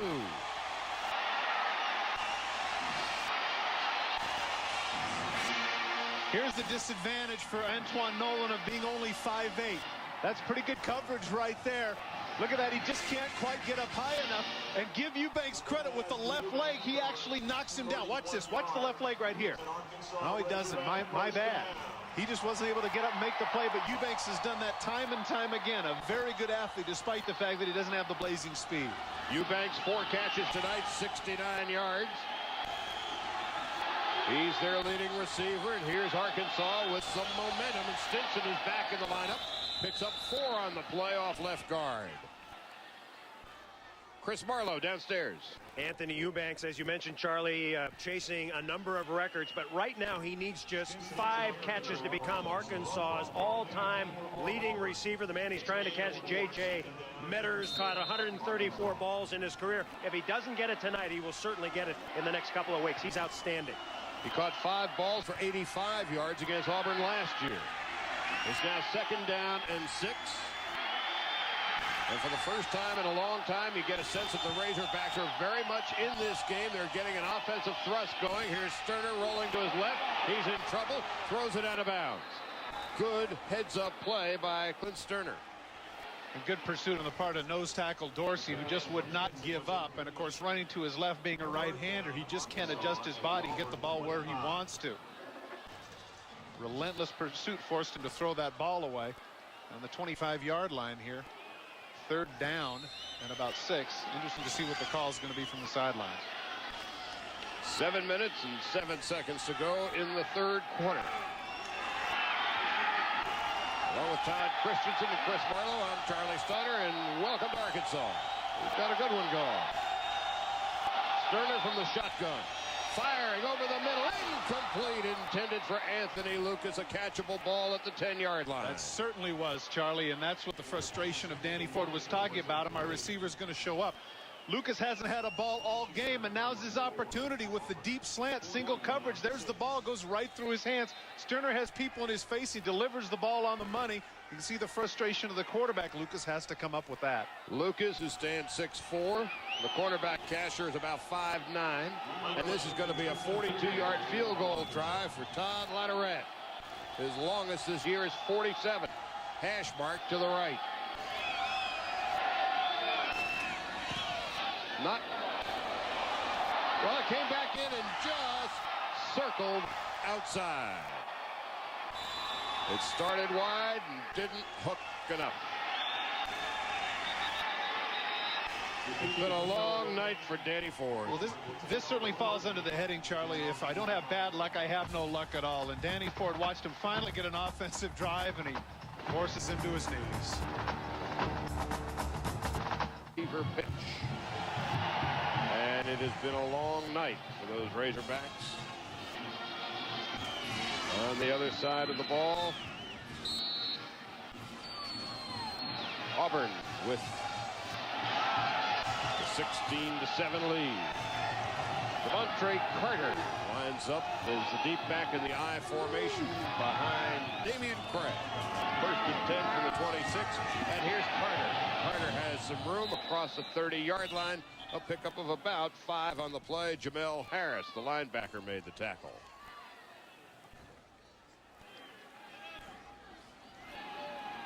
Devontae Carter, it's interesting that this is the kind of tailback you're seeing more and more of. And that is that everybody wants to try and get the Warwick done. They want to get that low center of gravity, quick catch the ball out of the backfield kind of guy. True freshman, 5'11", 174 pounds. And an automatic being called by Damian Craig at the 30-yard line, 2nd and 5. Here's Carter, this time running right. And he is smashed down at the 39-yard line by Norman Nero. Offensive line coach Rick Trickett said last week going into the Florida game, we beat Florida if we rush for 150 yards.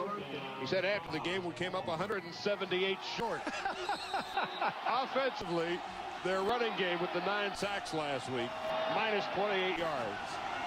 178 short. They're doing a little better tonight. 3rd down and 5. It's nice that he has a sense of humor about it. Goodson, Poor, and Robinson trips to the left. On 3rd and 5 from the shotgun. Craig firing over the middle. Wide open is Karsten Bailey. And they are not gonna get him.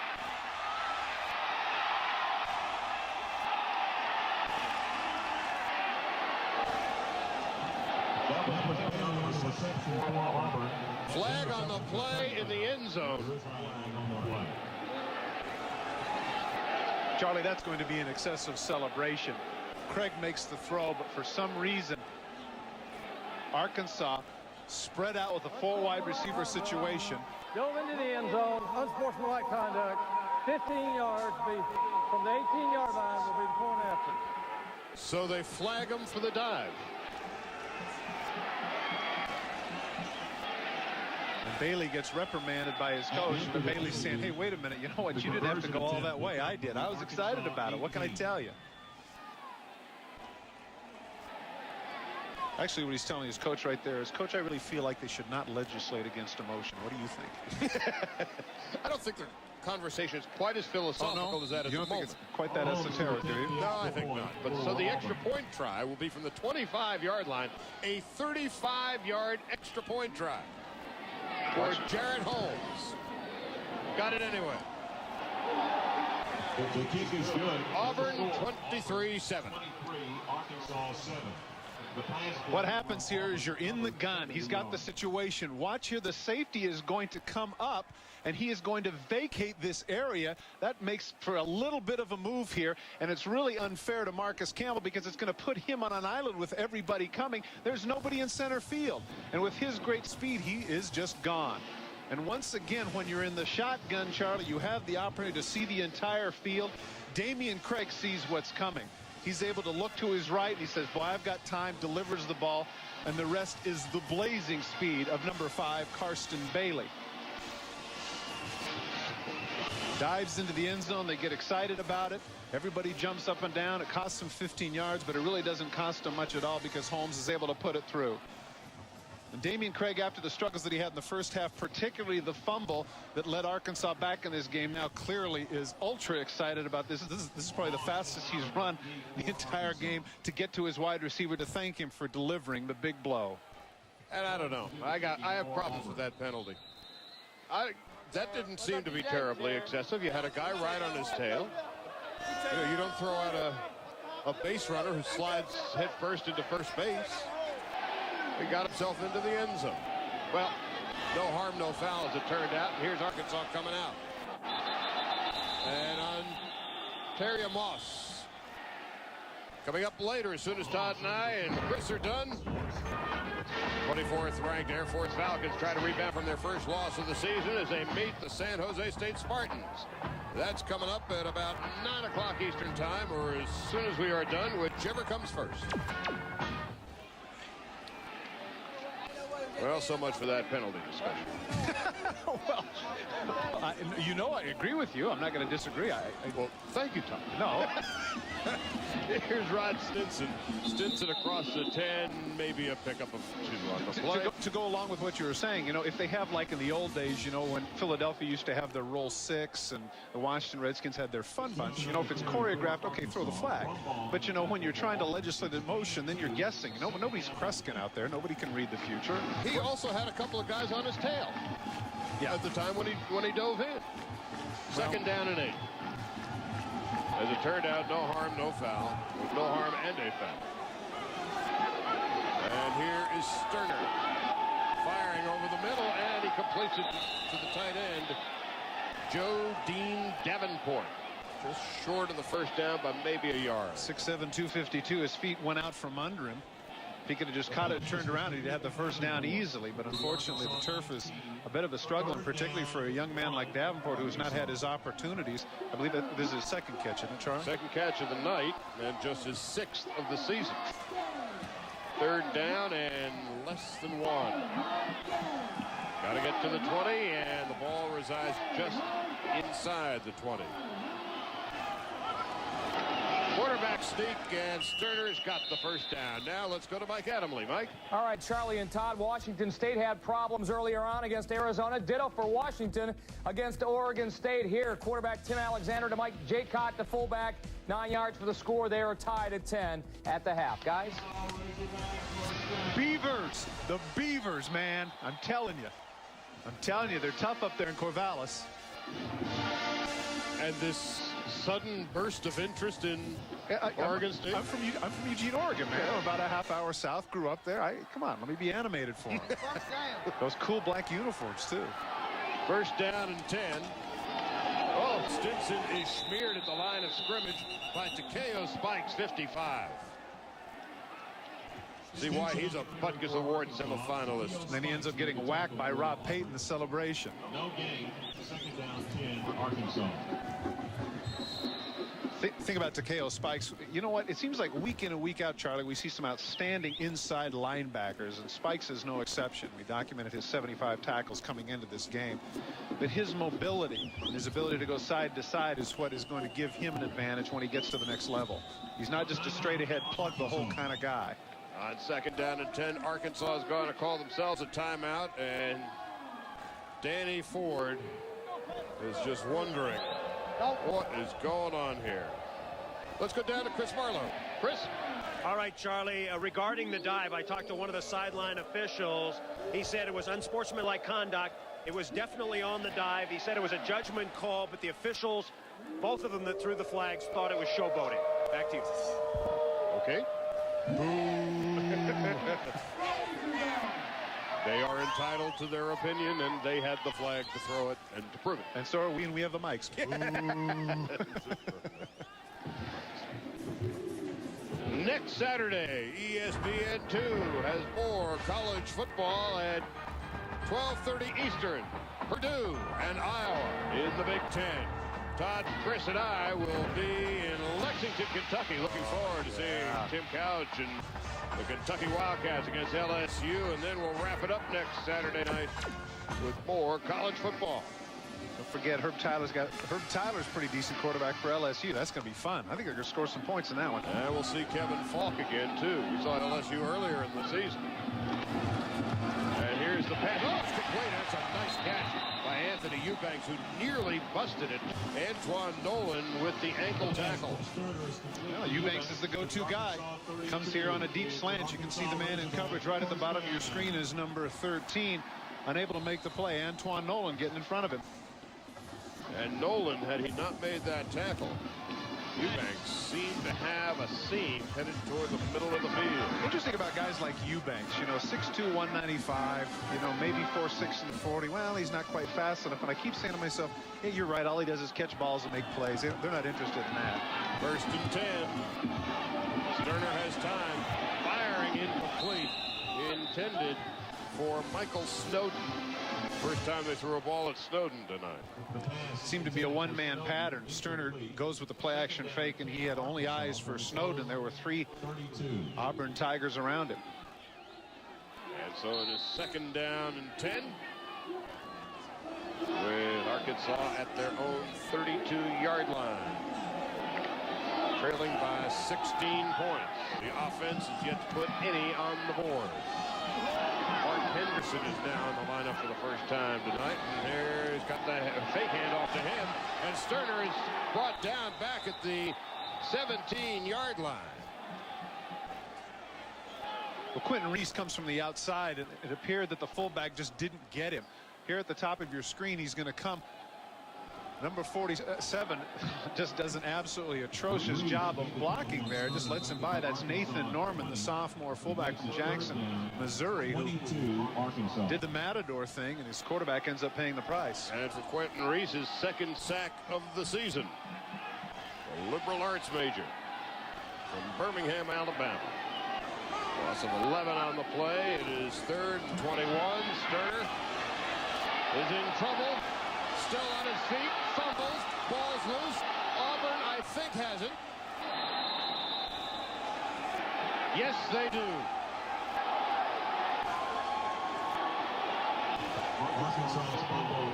Recovered by Leonardo Carson, number 95. The frustrations continue to mount. You're 3rd and 21. You're scrambling out. You're trying desperately to try and make something happen. Spins on the hand, but stripping the ball away from his number 92, Bobby Daffin, who had a sack earlier. Auburn able to come up with the turnover, and Arkansas at this point has got to be a very, very frustrated bunch. Offensively, they're not getting it done, and defensively, they must be dog-tired.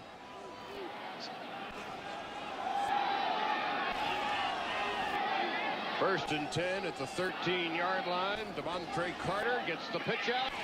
Carter gets to about the 11-yard line, a pickup of 3. He is met by Jamel Harris, second and 7. In fairness to Sterner, you know, what 3rd and 21, what are you supposed to do? I mean, what are you, Blackstone? I mean, it just isn't going to happen. And so he's doing whatever he can to make things happen.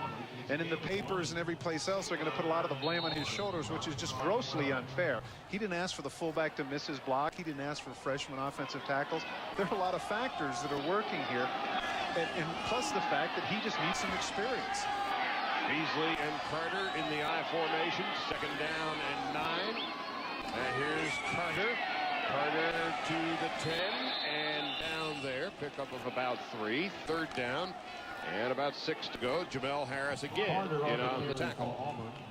Led the charge for Arkansas. Probably the last play of the quarter. Auburn content to let the clock run down. 7 Auburn.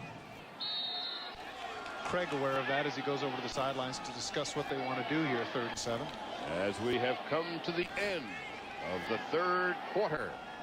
And the Auburn Tigers and their big lead in the SEC West appears to be safe and secure. The big touchdown pass to Karsten Bailey. 70 yards and a 16-point lead. And we welcome you back to Fayetteville, Arkansas, and the home team on its homecoming night is getting pasted pretty good now, 23-7. And it's not a lack of effort, especially on the defensive side of the ball, but offensively, they just haven't been able to get anything going. Well, you know what? They have the one lapse defensively where the safety blitzes, they get the big play. But other than that, you're right. Defensively, they have no problem. Offensively, they just have not been able to conjure up anything. So it's 3rd down and 7. Auburn's got the ball at the 10-yard line.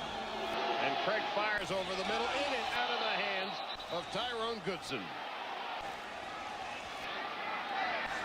Well, that's one that they want back. Take a look at the right here. There's nobody there. The safety was supposed to come over on the coverage, and he didn't get over quick enough, and the result is it just goes through his hands. A gift touchdown that he certainly would like back. And so instead we'll get a field goal try of Jared Holmes, and it will be a 27-yard field goal try. Hash mark to the right. And cut it through. That expands the lead for Auburn to 26-7 early in the 4th quarter. Well, the War Eagle made a road trip tonight. And his team is up 26-7. Jared Holmes, 4 for 4 tonight on field goals of 36, 27, 45, and 27 yards. He hadn't had more than 1 field goal in a game all year. It was 3 out of 5 coming in. And now the kickoff is high and deep into the end zone. Arkansas will take over 1st and 10 at their own 20-yard line. Now a look at the BMW storyline. Auburn, half of its points, courtesy of Arkansas turnovers. Karsten Bailey's had a big night. 4 catches, 103 yards, including a 70-yard touchdown reception. And C.J. McClain's 52-yard fumble recovery for the touchdown. The only points Arkansas has on the scoreboard. And here come the Razorbacks, 1st and 10 at their own 20-yard line. Clint Sterner up over center, trips to the right. And Sterner's back to throw. Firing over the middle, and it's complete at the 37-yard line to Anthony Lucas with his first catch of the night, a pickup of 17 on the play. Lucas coming into the game had an over 18 yards per catch, but he only had 11 grabs. His frustration right there as he stumbles, he really feels as if, and I'm sure so do his offensive mates, that if he can keep his feet here, he might go a ways. But instead, he makes sure of the catch and stumbles forward for the first down. 1st and 10 at the 37-yard line. Rod Stinson, who has been banged up, is back in the lineup, and there is offensive motion number 69. Bobby Pooh Bear Williams. Dead ball. Pooh Bear. Ball start. Offense. 5-yard penalty. Still first down. Pooh Bear. Yeah. Got a Winnie of a start there. Backed up a little bit. Back to the 31, second down or first down and 15. Arkansas with 11 first downs.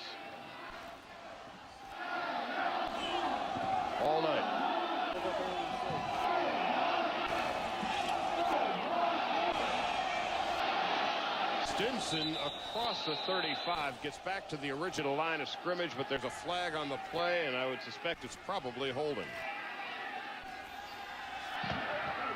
Holding on the offense. 10-yard penalty from the spot of the foul. First down. Well, Danny Ford's just got to be frustrated, not simply because of the turnovers and physical play, but the mental play as well. First down and 10. Make your block. See if we can get in a position where we're second and short. Instead, it's a holding call, and now we have to come up with another long yardage situation. And you have the arms folded, and you're thinking about it. What can be done here? What exactly can be done to stop the bleeding? It becomes frustrating. It's a domino effect. And recent history does not paint a happy picture for Arkansas, as the Razorbacks have been outscored in the fourth quarter this year, 76-17. So it's first and 28. Here's Sterner firing. Sideline.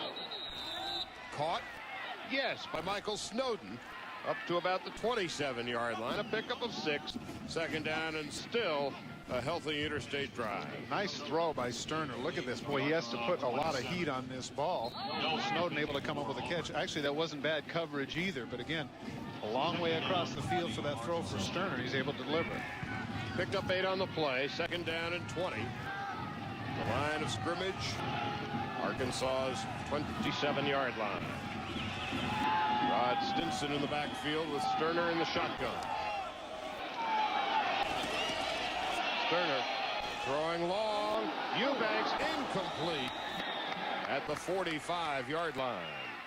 Well, in this case, Brad Ware was not going to take any chances, and at 6'2", he's not somebody that's going to be out-jumped or out-physicaled by Eubanks.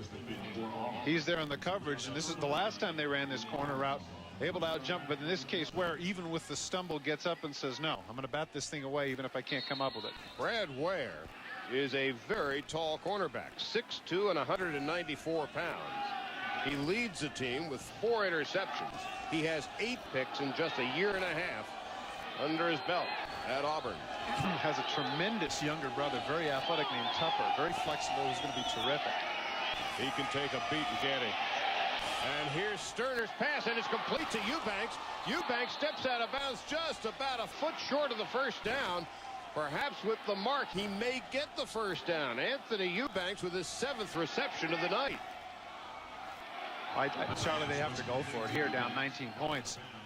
Sterner able to make something out of it as he rolls to his right, gets Eubanks the ball. Now he has to know where he is. Just cut up field. Instead, right here, he steps out of bounds just short of the marker. Lower your shoulder, see what you can do. That's the unofficial marker, as the chains will be coming in from the far side of the field.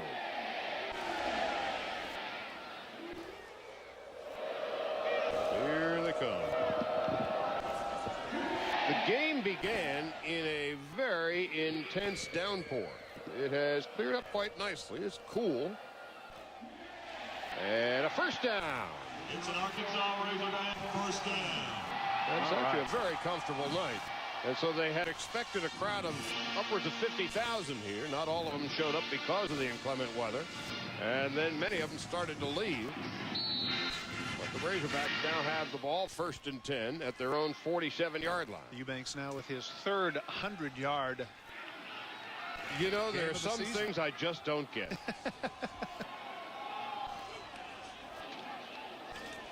And Eric Branch is right up the gut for maybe 3 to the 50. And neither does Danny Ford.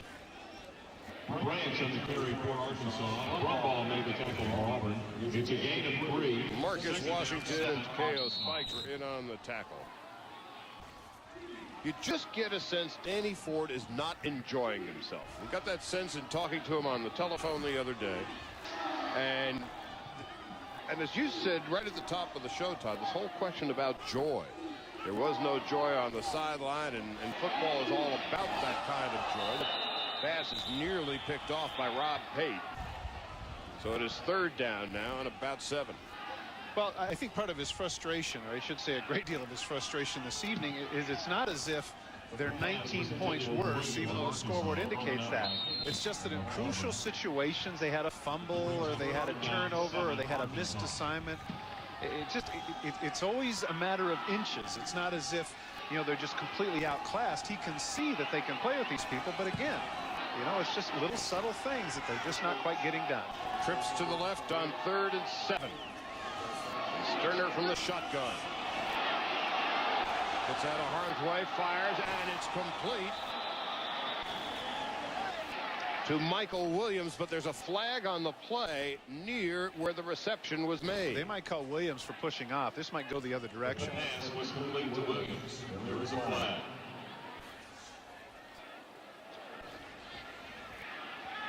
And the referee,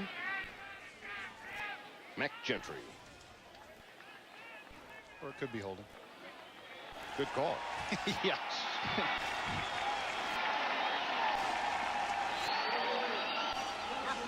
Right here is where it's going to happen. Take a look. When it breaks down, once again, you got to come back against the grain, and there you can see all over him, of course, there is number 13, Antoine Nolan, had a hold of the jersey and everything else. It appeared that there might have been a little bit of push-off, but in the hand fighting, the official decided to throw the flag against Nolan. And so it is 1st and 10 for Arkansas, mounting their second serious drive of the night. Here's Sterner, rolling right, throwing off his back foot out of bounds wisely as all of his receivers were well covered. And Antoine Nolan is the one that's in his face. He said, well, okay, you know, if I'm going to give the holding call, let me see if I can rush the passer. So that's what he did. Got right in the face of Sterner and forced that incompletion. KO Spikes put on a pretty good rush and forced the issue. Nice quaff. All right. Nice quaff. Got that, what, Tavian Banks look? Yeah, huh? that's right. That's right. Banks is the one with the blonde hair. Think a snatch? Oh, yeah. Completely. You bet. 2nd down and 10 at the 31-yard line. There's a flag as they're, I don't know what that, it's not too much time. Let's see what it is.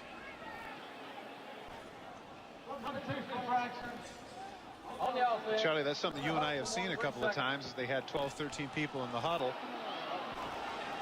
And then when 2 or 3 go off, that's what the official saw. What else can go wrong for Danny Ford tonight? 2nd down, 15 yards to go at the 36th down. Hey, at this point, don't ask.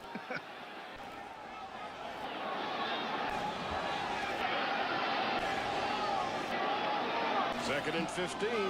Trips to the right. One flanker up top to the left. Here's Sterner firing underneath. And it's complete, I believe, to Michael Williams. It was Williams at the 35. No gain, really.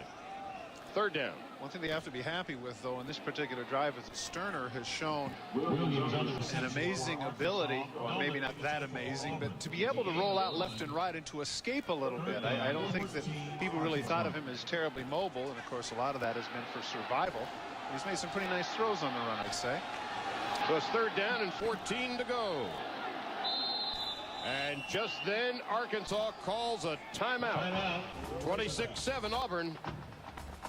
Late in the ball game. Ford. Be sure to catch the Danny Ford Show every Sunday night from 5 to 6 p.m.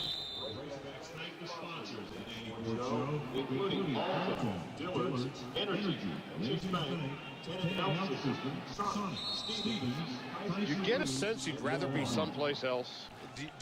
Are you reminded, Charlie, of, I believe it was a Monday night game when Don Meredith said about Don Coryell, this is a man with a migraine? It is 3rd and 14, and here's Sterner's pass over the middle, and it's complete to Anthony Eubanks down to the 20-yard line, and that's enough for a 1st down, a pickup of 15 yards on the play. And good for Sterner. He made him pay. Auburn decides to come up on the blitz. They come with 7. He gets the slant route to his key man, Eubanks, right here. Man-for-man coverage, makes the catch, avoids a man right there in the middle, able to stumble forth for the 1st down. Good throw here, puts the ball right on the money in the middle of the field, and Eubanks does the rest to get him the 1st. Eubanks, who's been struggling over the past 2 games with just 4 receptions, now has 7 tonight for 116. Now let's see if Arkansas can put it into the end zone. Here's Sterner's pass, nearly picked off. Now let's go to Mike Adamle. Mike. All right, Charlie and Todd in Corvallis on their opening possession of the 2nd half. Washington drove the length of the field, capped off by this 2-yard Rashawn Sheehy run. He has now rushed for over 100 yards in 4 straight games. Huskies by 7. Beavers are hanging in, though. Auburn 26-7 here with 10:05 to go in the game. Hey, which one of your buddies is it that goes, shee? Which one of that? It's a Sports Center guy. Come on, who is that? Which one? I can't get up that. Oh, okay. Now, I know you can't. I said it's one of your buddies.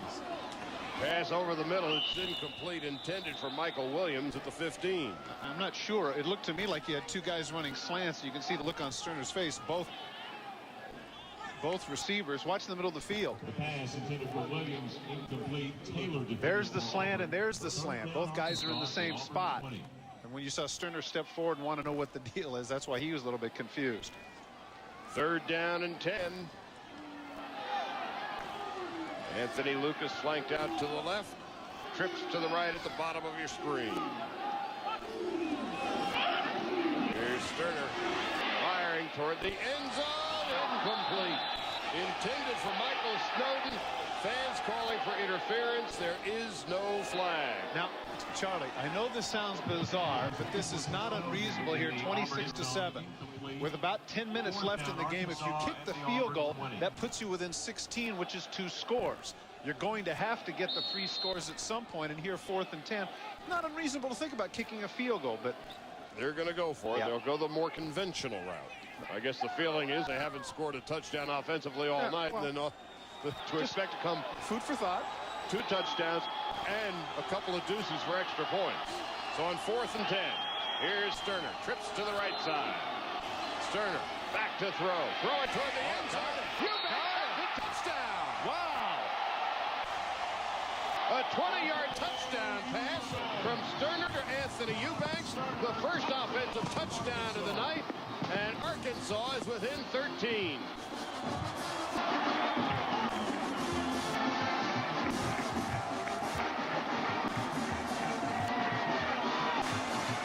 Boy, what's surprising about that, Charlie, is that Auburn in the past, remember on those 3rd and 4th down plays, have been coming with everybody.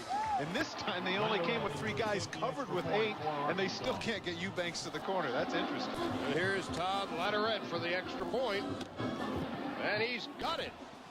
26-14. The Razorbacks ain't dead yet. And we've been talking about their inability to get the ball in the end zone. And on this drive, Sterner has been nothing short of spectacular. 4th and 10. Everybody knows who they're going to go to. Can they stop him? I guess not. Runs that corner route in between 3 Auburn people. You know what he's going to do. They go with the shorter people. And look at that touch pass in between the 2 safeties. Sterner was the man this drive, but that's the man, Eubanks, that gets the touchdown. Hi, I'm Bob Vila, and I want to show Anthony Eubanks with the touchdown reception of 20 yards. As Arkansas right back in it. As Quint Sterner has played splendidly here in the second half. 8-play, 14 yards, 5 minutes, 4 seconds. And it appears correct. That's 14 plays and 80 yards for 5 minutes and 40 seconds. Eubanks with the 20-yard pass. You see the way the ball is set up on the tee. That's the reason Auburn called the timeout. They would anticipate it with just less than 10 minutes left. That they weren't going to kick it onside, but the way the ball is set up, clearly that's what they're going to do. So Auburn calls the timeout so they can get their hands people on the team. Now, get a chance to take a look at the touchdown here. Eubanks is the man that's going to come in motion, and then he's going to run the corner pattern. These people are going to go back, and one of the defenders is going to come up. And how he's able to find the gap between these 3 Auburn people, it just makes no sense. But there it is, and there's the gap wide open, and Sterner puts it right on the money. It looks as if he just kind of invaded the Bermuda Triangle. Here I am. I'll take it. So Anthony Eubanks has had just a magnificent night. As I told you, he's been struggling over the past couple of games. But he has had a big-time night. 8 receptions for 136 yards, 17 per catch, and the touchdown. Chuck, I'm not so sure here that they don't want to just adjust the ball and kick. I mean, they've had really, essentially, Auburn's offense, their key offense has been one really long play. They should have some confidence in their defense. Kick it deep. We think we can go 3 and out here. We got a little momentum, and there's just a little less than 10 minutes left. But here's the onside. Oh, did he pay for it? Number 85, Jeremy Hand. There is time left, but Arkansas has no timeouts remaining. Doesn't get quite the big hop. Hand is able to make the catch, and he pays the price as he gets absolutely whacked by Jamel Harris. And so Arkansas trailing 26-14. Auburn sitting pretty in the SEC West. They've got the ball 1st and 10 at the Arkansas 45-yard line. But now here there's big-time pressure on their defense because they've essentially got to go 3 and out here. They give up 15 yards, and Auburn's in field goal position. Pitch out to Devontae Carter, who has some running room and trips and falls at the 38-yard line. Coming up at the top of the hour, as soon as we are done, 24th ranked Air Force Falcons visiting the Spartans of San Jose State.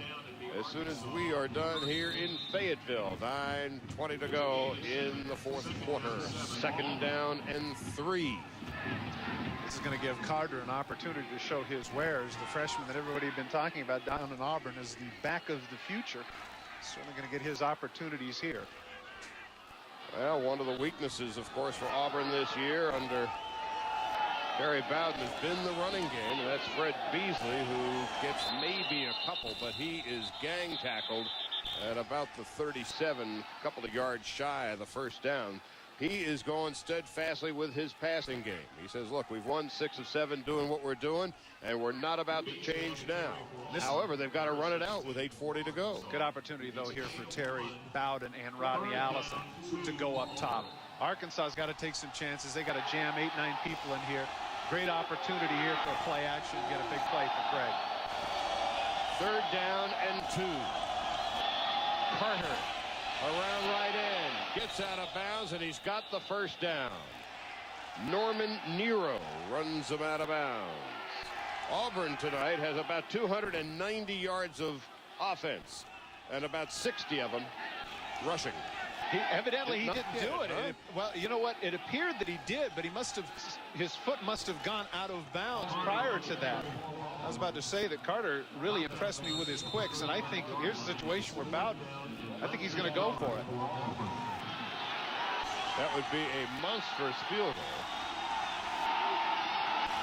And so on 4th and 1, now Terry's going to call a timeout, and now Auburn has 1 timeout left. They've got the lead, 26-14, 8:17 to go.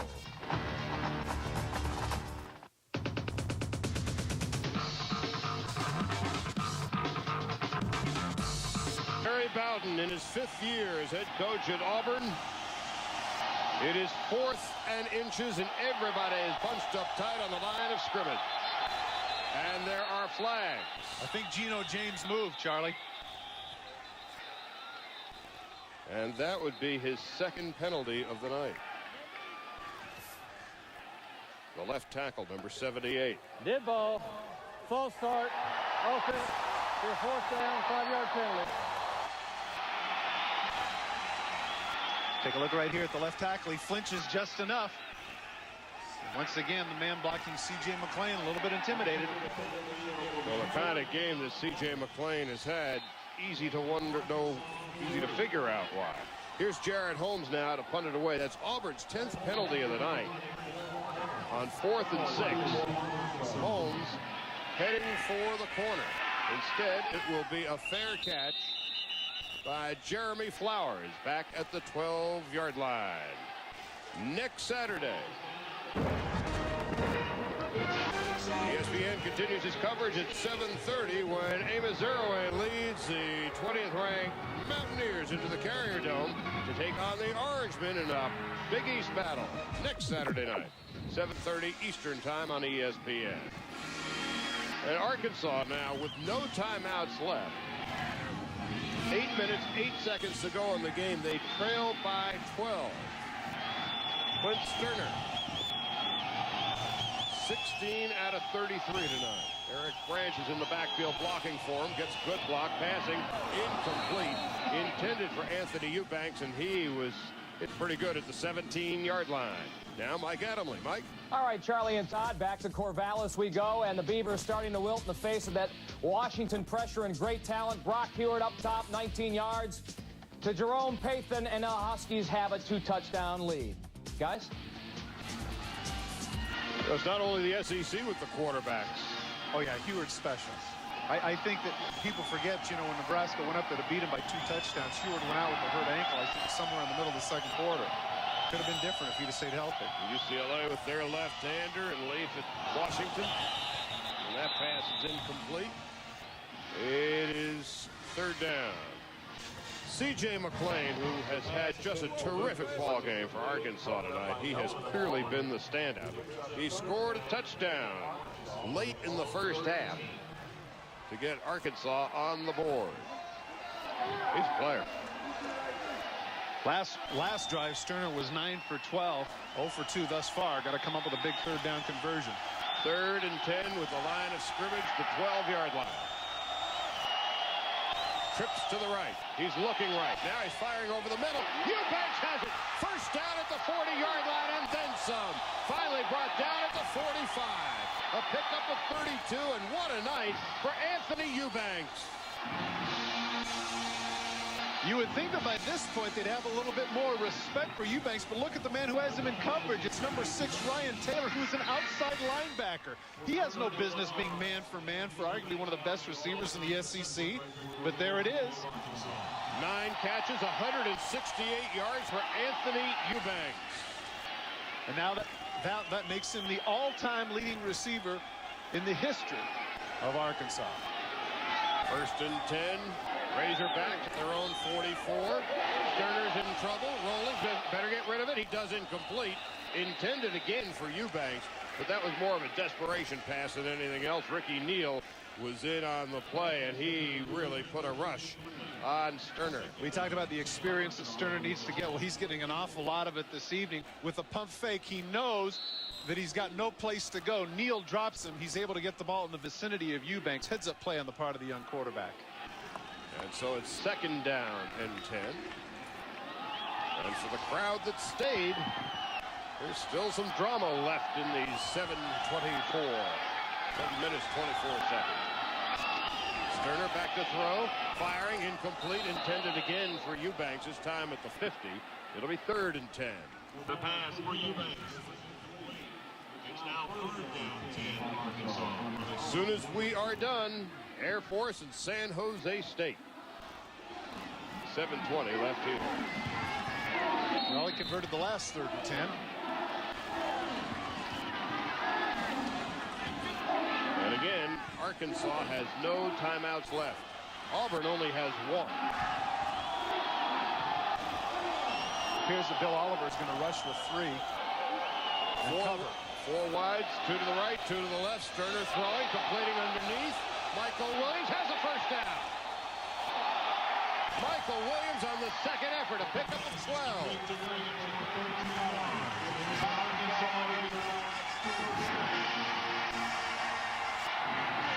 Just a little delay route. Able to find the gap. The other receivers pull everybody off. It seems to me, Charlie, that Auburn is much more effective when they're rushing the passer with 5 and 6 and they go man coverage. When they go to that zone and kind of soft defense, Sterner seems to be able to take advantage. Trips to the right. Sterner in the shotgun. 1st and 10 at the 43. Sterner firing over the middle. And it's complete. And it's going to be a touchdown. Anthony Lucas. 43 yards. Now, Charlie, with the score 26, maybe to 21 and 7:04 remaining, they do not have to kick the onside kick. They can kick it deep and depend upon a defense. And now the momentum shift is going to give them a lot of opportunity to win this football game. Bill Oliver, defensive coordinator for Auburn, has to be frustrated with the last 2 drives the way his defense is played. And Todd Latterette is on for the extra point to get Arkansas to within 5. Snap, place, kick, good. Remember, Lucas dropped this pass earlier on the other side of the field. Remember, in a crucial situation, this time he's going to go with the deep route. He's going to make the catch and make a terrific move at the end of the play. Sterner delivers the ball right on the money between the Auburn defenders. He breaks the tackle. There's nobody left, and his sprinter speed gets him into the end zone. And as you said, Charlie, with 7:03 remaining now, 26-21, the Hogs are very much in this contest. What was amazing coming into the fourth quarter this year, Arkansas has been outscored in the fourth quarter 76-17. They have scored 14 points here in the fourth quarter tonight. Well, Lucas right there, avoiding wear and cutting up field. You know he had to be frustrated with the drops and the fact that he hadn't been used. It had been almost exclusively Eubanks up to this point. The excitement of the Arkansas people is palpable here in the stadium. They've got a shot on it now, 26-21 and 7:03 remaining. 7 plays, 87 yards in just a minute and 4 seconds. The 43-yard touchdown pass to Anthony Lucas, and now Arkansas is as close as it's been since the beginning of the game. Getting some congratulations from Madre Hill, somebody who knows a little something about getting in the end zone. Clint Sterner receiving the hug from Anthony Lucas. And again, Auburn has one timeout left. Arkansas has none. Here's Sterner's kick, high and short, and fielded by Markeith Cooper. And down he goes at the 22-yard line. To get some momentum, Auburn needed a good kick return. They didn't get it, and now all of the pressure falls on that man, Damian Craig.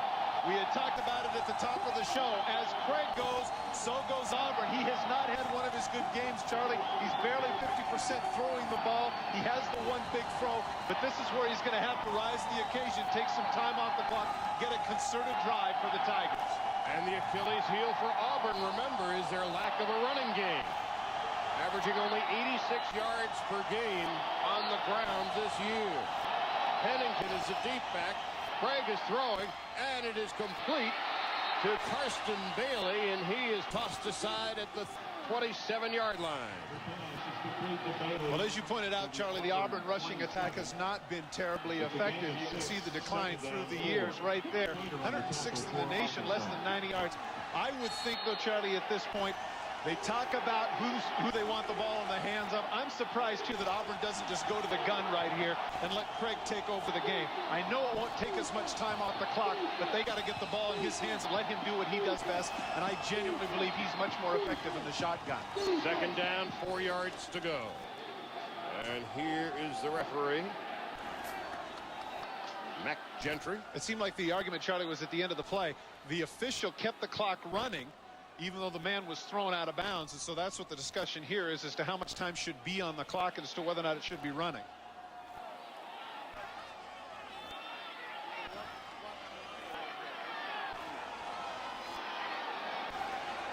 Well, they're going to blow the whistle and let it play. Now, if Damian Craig was smart, Charlie, there's 20 seconds remaining. He should take his time, and I think that's what he's doing. He's got a chance to bleed off another 15 seconds, but he doesn't take it. Kincaid Pennington looking to circle around left end, and he gets nothing. This is as emotional as we've seen Arkansas all year. This is our second game with the Razorbacks, and here in the fourth quarter, there is some adrenaline in this ballpark. I don't understand in a crucial situation like this why you would have Pennington, who really up to this point, Charlie, has been a non-factor. Why is he in the game? I'm surprised if they don't have Williams or Cooper or the other people that have been marquee players. This is the time here for big players to make plays. Look for McClain and look for Craig here big on third down. With 7 to go. From the shotgun. Craig fires over the middle, complete to Tyrone Goodson, and that should be enough for a first down. Jeremiah Harper, the safety, made the tackle after a pickup of 10. And take a look at the eyes of Damian Craig. He says, I'm the man. I know I can complete this. He's going to go with man coverage here. They go with the blitz. A little bit too much pressure on the safety. In this case, you got to step up. You just have to step up and cut down on the margin there, and Jeremiah Harper does not. Gives him way too much credit. First and 10. Auburn at the 35. Again, the Tigers don't have much of a running game, but here's Beasley, the fullback, and he picks up about 4 on the play. But again, note, Charlie, that they're going out of the shotgun, and that's where Craig is most effective. If Arkansas opts to go with the 7-man rush, 6 or 7-man rush in the blitz, Craig is going to be able to see it. Beasley on the carry for Auburn. Wilson second down and 6. It's a Danny Ford Second down, 6. And notice we talked a little bit about the maturity of Craig, and take a look at the eyes and the concentration. He is being much more deliberate than he was in the first half. He understands the pace of this game and how it needs to slow down, that he needs to take some time off the clock. Second down, handoff to Beasley. He gets nothing at all. He's met at the line of scrimmage by Ryan Hale. Hale and Hardy. Now the big call, Charlie, is going to be by Miles Aldridge, the defensive coordinator for Arkansas. Is he going to take a chance here, come with 6 or 7 guys, or is he going to come back in coverage? Clearly the corners for Arkansas have struggled up to this point, but you know that you're going to take a chance if you come with 6 or 7 and that Craig is going to find it. My suggestion here, come with 4 and double team Goodson. Make them beat us with Bailey here at this point, because you've got to make a decision here, and that's what I would think at this point, arguably the biggest play of the game. That's what they should do. It is third down and 7. We have an injured Razorback. Oh, not that bad as he sprints off the field, buying a little time. And so on third down and 7.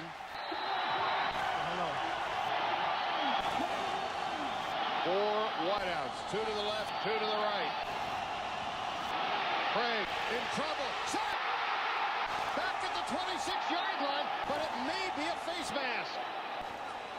It appears that it was, but I'm not so sure. Take a look and see.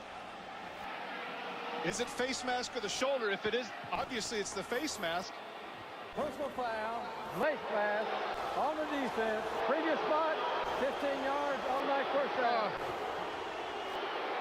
Here comes McClain. Now watch as he breaks out. Watch the right hand. Gets him right in the face mask right there. Both officials right on top of him. Part of the frustration when you have a great mobile quarterback like that is that McClain can't decide what direction to go. Do I contain him and let him step up? You could see the hesitation in his step, and Craig made him just enough off balance to force him to grab the face mask. That may have been a backbreaker for Danny Ford and the Razorbacks. It would have been 4th and long. Instead, it's 1st and 10. Auburn at the 46 of Arkansas. Right up the gut. Rusty Williams picks up about 5 on the play. Norman Nero, linebacker, made the tackle. Rusty Williams is the leading rusher for Auburn coming into this game. And do you remember calling his name earlier? I think his second carry of the night. Not very many. 2 for 10 yards. Yeah. So clearly they're doing the running back thing by committee. Charlie, Arkansas is still in this ball game, but they absolutely have to stop them here. They can't afford to give up another first down, especially with no timeouts remaining. With the clock running, and Air Force and San Jose State waiting on us. 2nd and 5. That's Rusty Williams again, and he gets a yard or 2. Flag on the play. All right, now this is an interesting decision because this is probably going to be a hold. Now, holding on the offense. Auburn. 10-yard penalty, second down. Now here's the reason I say that is because if they take the penalty, then Auburn is able to run off another 40 seconds or so. They might want to think here about refusing it and forcing a 3rd and 7. I know that normally you wouldn't want to do that, but you got to be thinking about where the play is concerned. Pushing him back here isn't the issue. You want to get the ball. Oh, man. Charlie, I don't know about that. After the penalty, 3 minutes and 3 seconds left. 2nd down and 16 yards to go. And now the clock continues to run. And yet Auburn. Craig's doing the right thing here. Yeah, Craig's going to call it automatic. Well, even if he doesn't, he needs to bleed some time off the clock. He hasn't been doing that with a play clock, Charlie. And off, Rusty Williams, tackle behind the line of scrimmage, stays in bounds. Melvin Bradley made the tackle. I was about to say, I'm not so sure that that was an automatic so much as he wanted to give him the impression that it was to step back and take a look at the play clock and say to myself, okay, I can bleed as much off of this as I can. 3rd down, Auburn. So meanwhile, the clock continues to run, and there is nothing that Danny Ford and the Razorbacks can do about it. Well, the clock has stopped here. Well, it starts up again. 3rd and 15. Now, Craig knows that he can bleed it all the way down to 2 minutes before he makes his play. 15 seconds left on the play clock. We see it in the corner now. 10.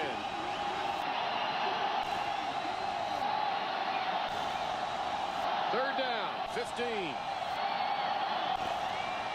Rusty Williams short of the first down to the 41-yard line. It'll be 4th down and 5 as Ken Anderson, who came out of the game just a moment ago, shaken up, makes the play. Now, here's what I'm talking about, Charlie. What they're going to do here, if Auburn is smart, is that they've got a big punter in Holmes that can hammer the ball. Now they can bleed it all the way down to about 115 and not even bother with trying to get a play off, because they can take all that time, move it back 5 yards, and still have an opportunity to angle the ball out inside the 10. So I have to second guess Arkansas on the decision to take the holding penalty, because it's really cost them an awful lot of time. Cost them at least 40 seconds. And it is 4th down and down to 0 on the play clock. And here comes Jarrett Holmes, who will look to punt it into the corner. And again, Arkansas has no timeouts left.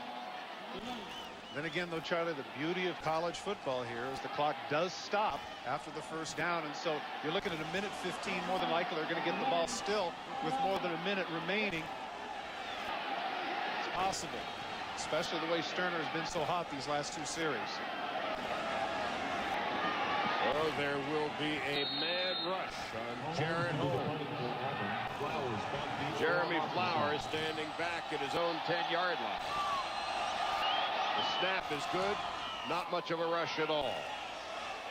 Flowers with the fair catch at the 8-yard line. So they've got to go 92 yards in 1:07. Field goal's not going to do them any good.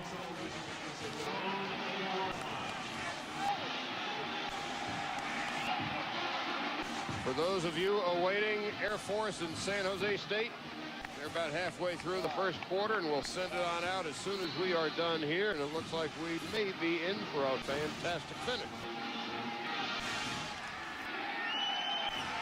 Eubanks will flank way out to the left side. Sterner from the shotgun. They're going with the 2-deep zone here, Charlie. This is going to be a good opportunity to get the ball down the middle of the field if he can get pass protection. Sterner's in trouble. Rolling, throwing, completing. No, they call it out of bounds. Anthony Lucas, the intended receiver, 2nd down. All he needs is the 1 foot in bounds. Sterner rolls right, and Lucas does whatever he can to keep his feet down. Watch the catch right there. Oh, man. Oh, okay. Looked like he might have had a little toe tap there, but the official says no. 2nd down and 10. 58 seconds left in the game. Trips to the left. Sterner looking left. Running. Tackled and could not get out of bounds at the 13-yard line. Well, that's killer right there. He'd have been better off to throw the ball even if it's incomplete, because now it's going to cost him time, and he can't afford the luxury here on 3rd and 6 to spike the ball. DeKeo spikes, tackled him, and kept him inbound. Now they don't know what formation they need. They're not sure, and it's costing them time. They got to do it. 25 seconds left in the game. Sterner firing long over the middle. Caught! What a catch! At the 41-yard line by Hubert Loudermilk. Oh, man, Loudermilk. Combined between the two, and he's hurt. He's hurt. It stops the clock as the chains are moved, but meanwhile, Loudermilk is really popped. That's a great job of holding on to the ball. Ware pops him right in the ribs.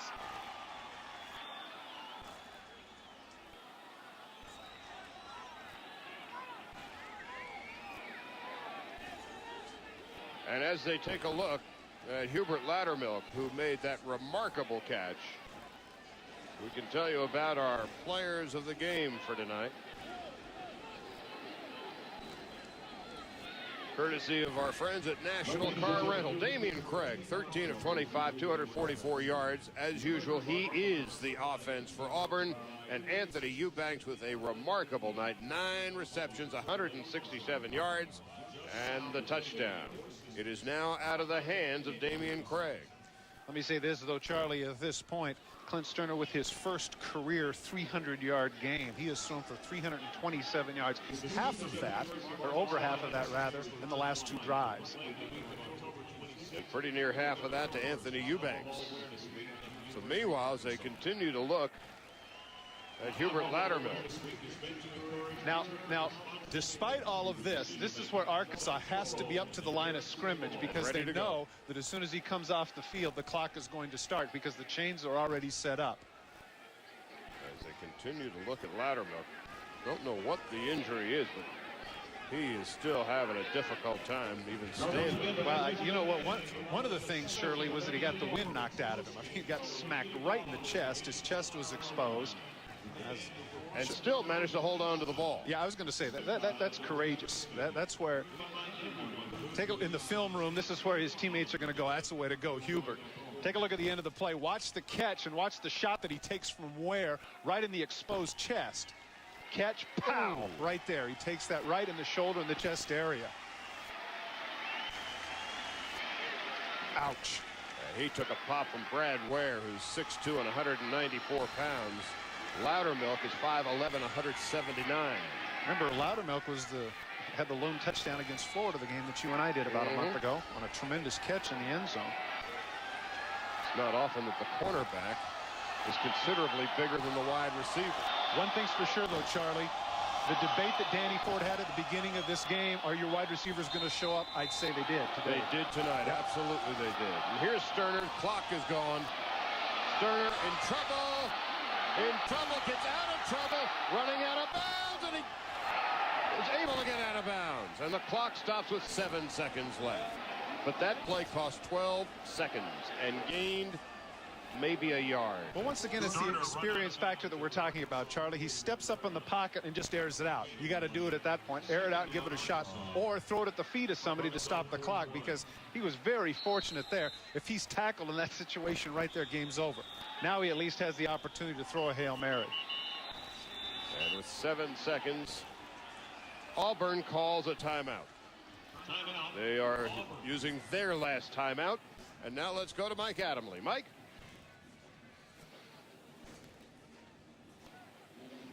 All right. We'll take it back. It is 2nd down. Oh, Indian giver. 10 yards to go.